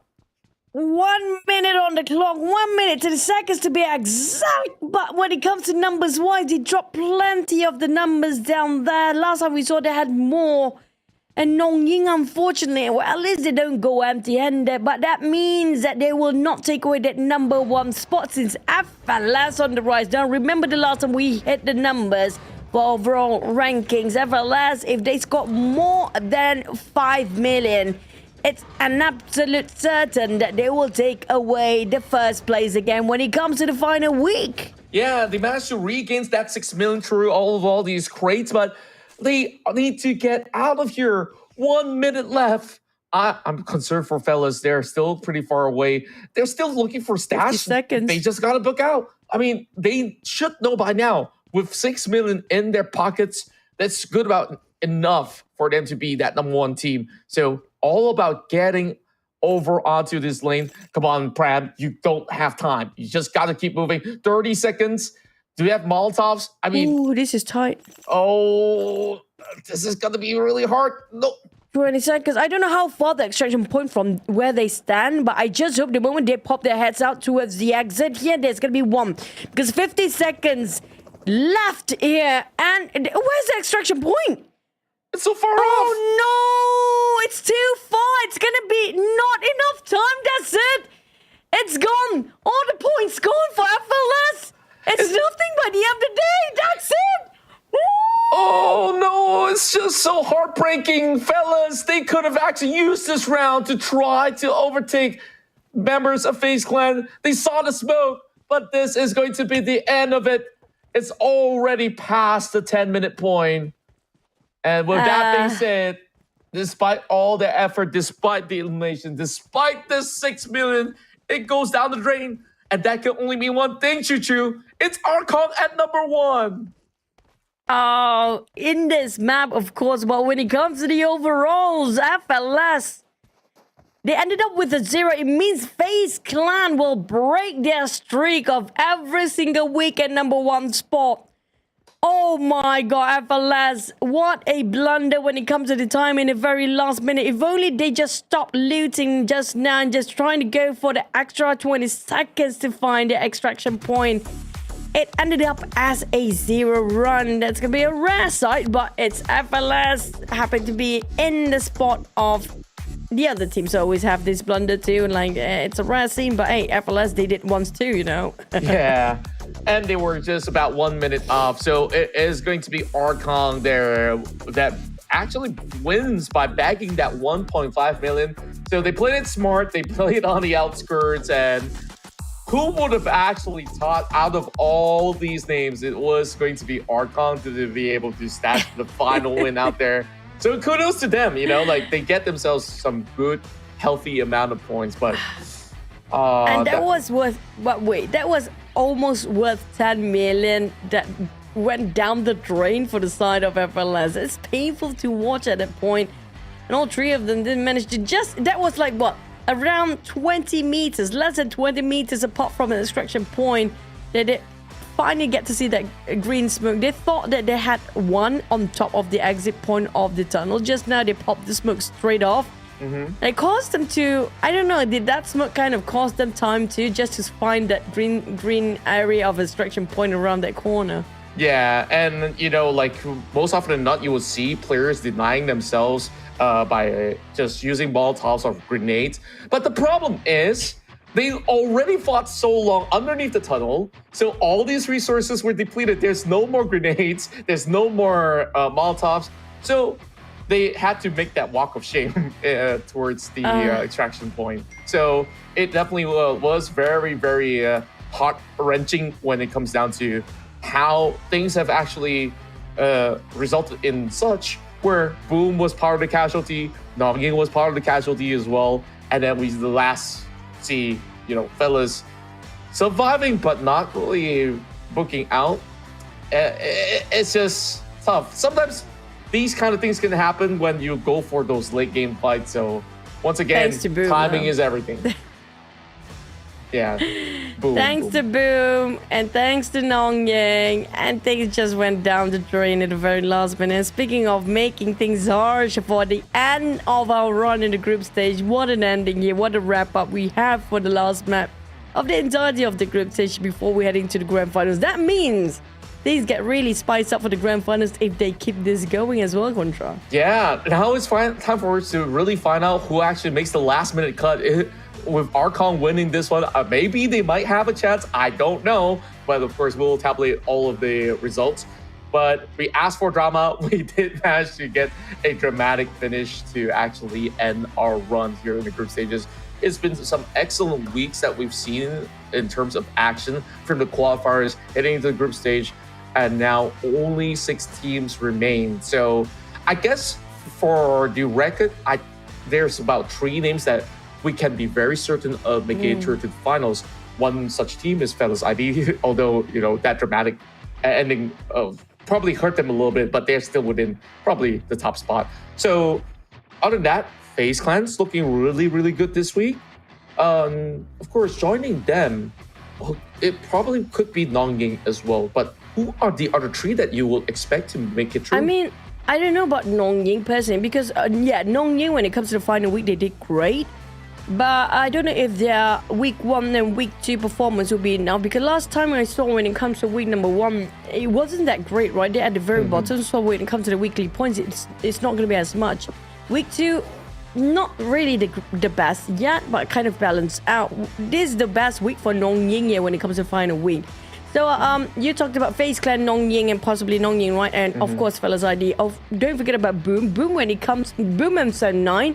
Week 1, they're doing great, but it's just they didn't score the number 1 spot and had some forced brawls between the teams that trying to gatekeep them around the extraction area. But when it comes to points in the middle pack, it's pretty hard and pretty tough to call out who will make it to the top 6. Yeah, I think it will be very, very close. I hope that, you know, the teams that really put up so many of all these expected goals throughout the past couple of weeks will be able to be rewarded, because there's more prizes to be won there in the grand finals. But it's time for us to find out with match rankings before we reveal to you the overall standings of the match. Yep, and without question here, despite they almost scored himself 10 millions for FLS, but unfortunately ended up with a 0 with their failure to extract themselves out to get booted from the map. But AKG, congratulations. I mean, AKG coming back strong when it comes to the final week, despite they had many blunders, like how FLS did today. That happened to AKG in the first week too. So it's irony to have AKG to first place this time, while Boom got himself without team earning, but still their player elimination plays a big part on this total points. Compared to Team Mantap, no player elimination, but hey, at least they got some progress themselves when it comes to this map rotation. Unfortunately, HF and FLS did not make any point progress at all. But what's really matter here, not just the chosen one, also when it comes to overall rankings later. And it's a rare sight to have AKG to have the MVP. That's right. And of course, it's a big bounce back for AKG in general. So great job to BJ, where he has been able to really look around every corner of the map that's not going to be in the radiation zone to add up this 1.7 million into the bank accounts of Arkong. So I am hopeful for the side of Arkong with this form of performance to at least add very decent numbers to the bonus points that they can actually tally up for this weekend. But when we totaled it all together, how was the performance of the Arkong members throughout the past couple weeks? Some were shaky, some were decent. They were not as hot as compared to names like FaZe Clan or so. But even despite that, they have really proved to show up when it mattered the most. I love this match recap, by the way, just to look at how the rotation of each of the single player and single team as a unit. Team Mantap just had enough for brawls here today. They're just going to leave around the left side of the map by themselves, except for Miss. Miss seems to be a bit adventurous, going all the way towards FLS players there. But AKG, SLV, we do know how long the fight between these two teams for the longest time. But look at where FLS was. They're taking a bit of longer time in Mines Warehouse, and they managed to get themselves some loot. But the problem is where Boom happened to be in the middle and nongYing too. They got crammed down, and unfortunately, they just couldn't extract themselves out. But when it comes to FLS, they have to settle with third place. If not, they will be already taken to the first place by end of today and manage to continue this streak of number 1 3 weeks in a row. And right now, it will seem like FaZe Clan will be able to take that title of number 1 here in week 3. So not much has changed from where we left up on the top 3, nongYing on 2nd, FLS on 3rd, but ETS definitely have gotten a lot of points throughout the course of the week. 11 million for HLV to make it to the top 5, and congratulations to Boom. They also squeezed through up against Sam9 to make it into the top 6, which will push Sam9 into the 7th position. Now we get our overall rankings when it comes to this second page. Yes, 7th place, 9. When it comes, I do want to tally up when it comes to the weekly points for each of the teams, though. But I don't think Team Mantap can make it through because there's been multiple times they are at the very bottom for Metro, Mini as well as MCR. I think it's pretty tough to call it out for them. Prime as well. So there comes the bonus point. Congratulations to Appalachia, FaZe Clan, Boom, HLV, ETS, and nongYing to be in the top 6 up here. Wow, it was a tie between ETS as well as nongYing after all, as they will be playing in the upcoming week. Congratulations to them. And of course, we thank all the other participating teams here in the group stages to, of course, have a whole lot more fun. And thank you for joining us throughout the group stages. And these are your finalists in the top 6 that will be performing on September 7th. Yep, we have different flags. Only one Malaysia representative coming up from Hasta La Vista, HLV. Sam 9 was like 7 points of a gap. Unfortunately, didn't make it through the last minute. Yeah, but there's going to be a super fun grand final. Don't forget to watch it on the 9th of September because they will be back here for the last brawl between the teams. And when it comes to the Metro Royale mode, Fellas ID, FaZe Clan, Boom, HLV, all of them are looking forward to fight against each other with Zombie Uprising and Arctic Base. We go back to the basic of the maps and we have the third map, Misty Port. There's only 5 maps that day, but the same rotation of 16. There's going to be a lot of zombies to fight against for these teams, top 6. Wow, only 5 maps to play out, and it's going to be a fair game where we'll see the same 6 teams to be racking up as plenty of points as they could possibly get. Now, what's really interesting to also know that we will definitely get a mixed bag of fights as well as the tug of war for loots as well as control for the area, and maybe with HLV being involved as well, we might see those late game cheeky plays. So I am already excited for the grand finals, Choo. I can't wait.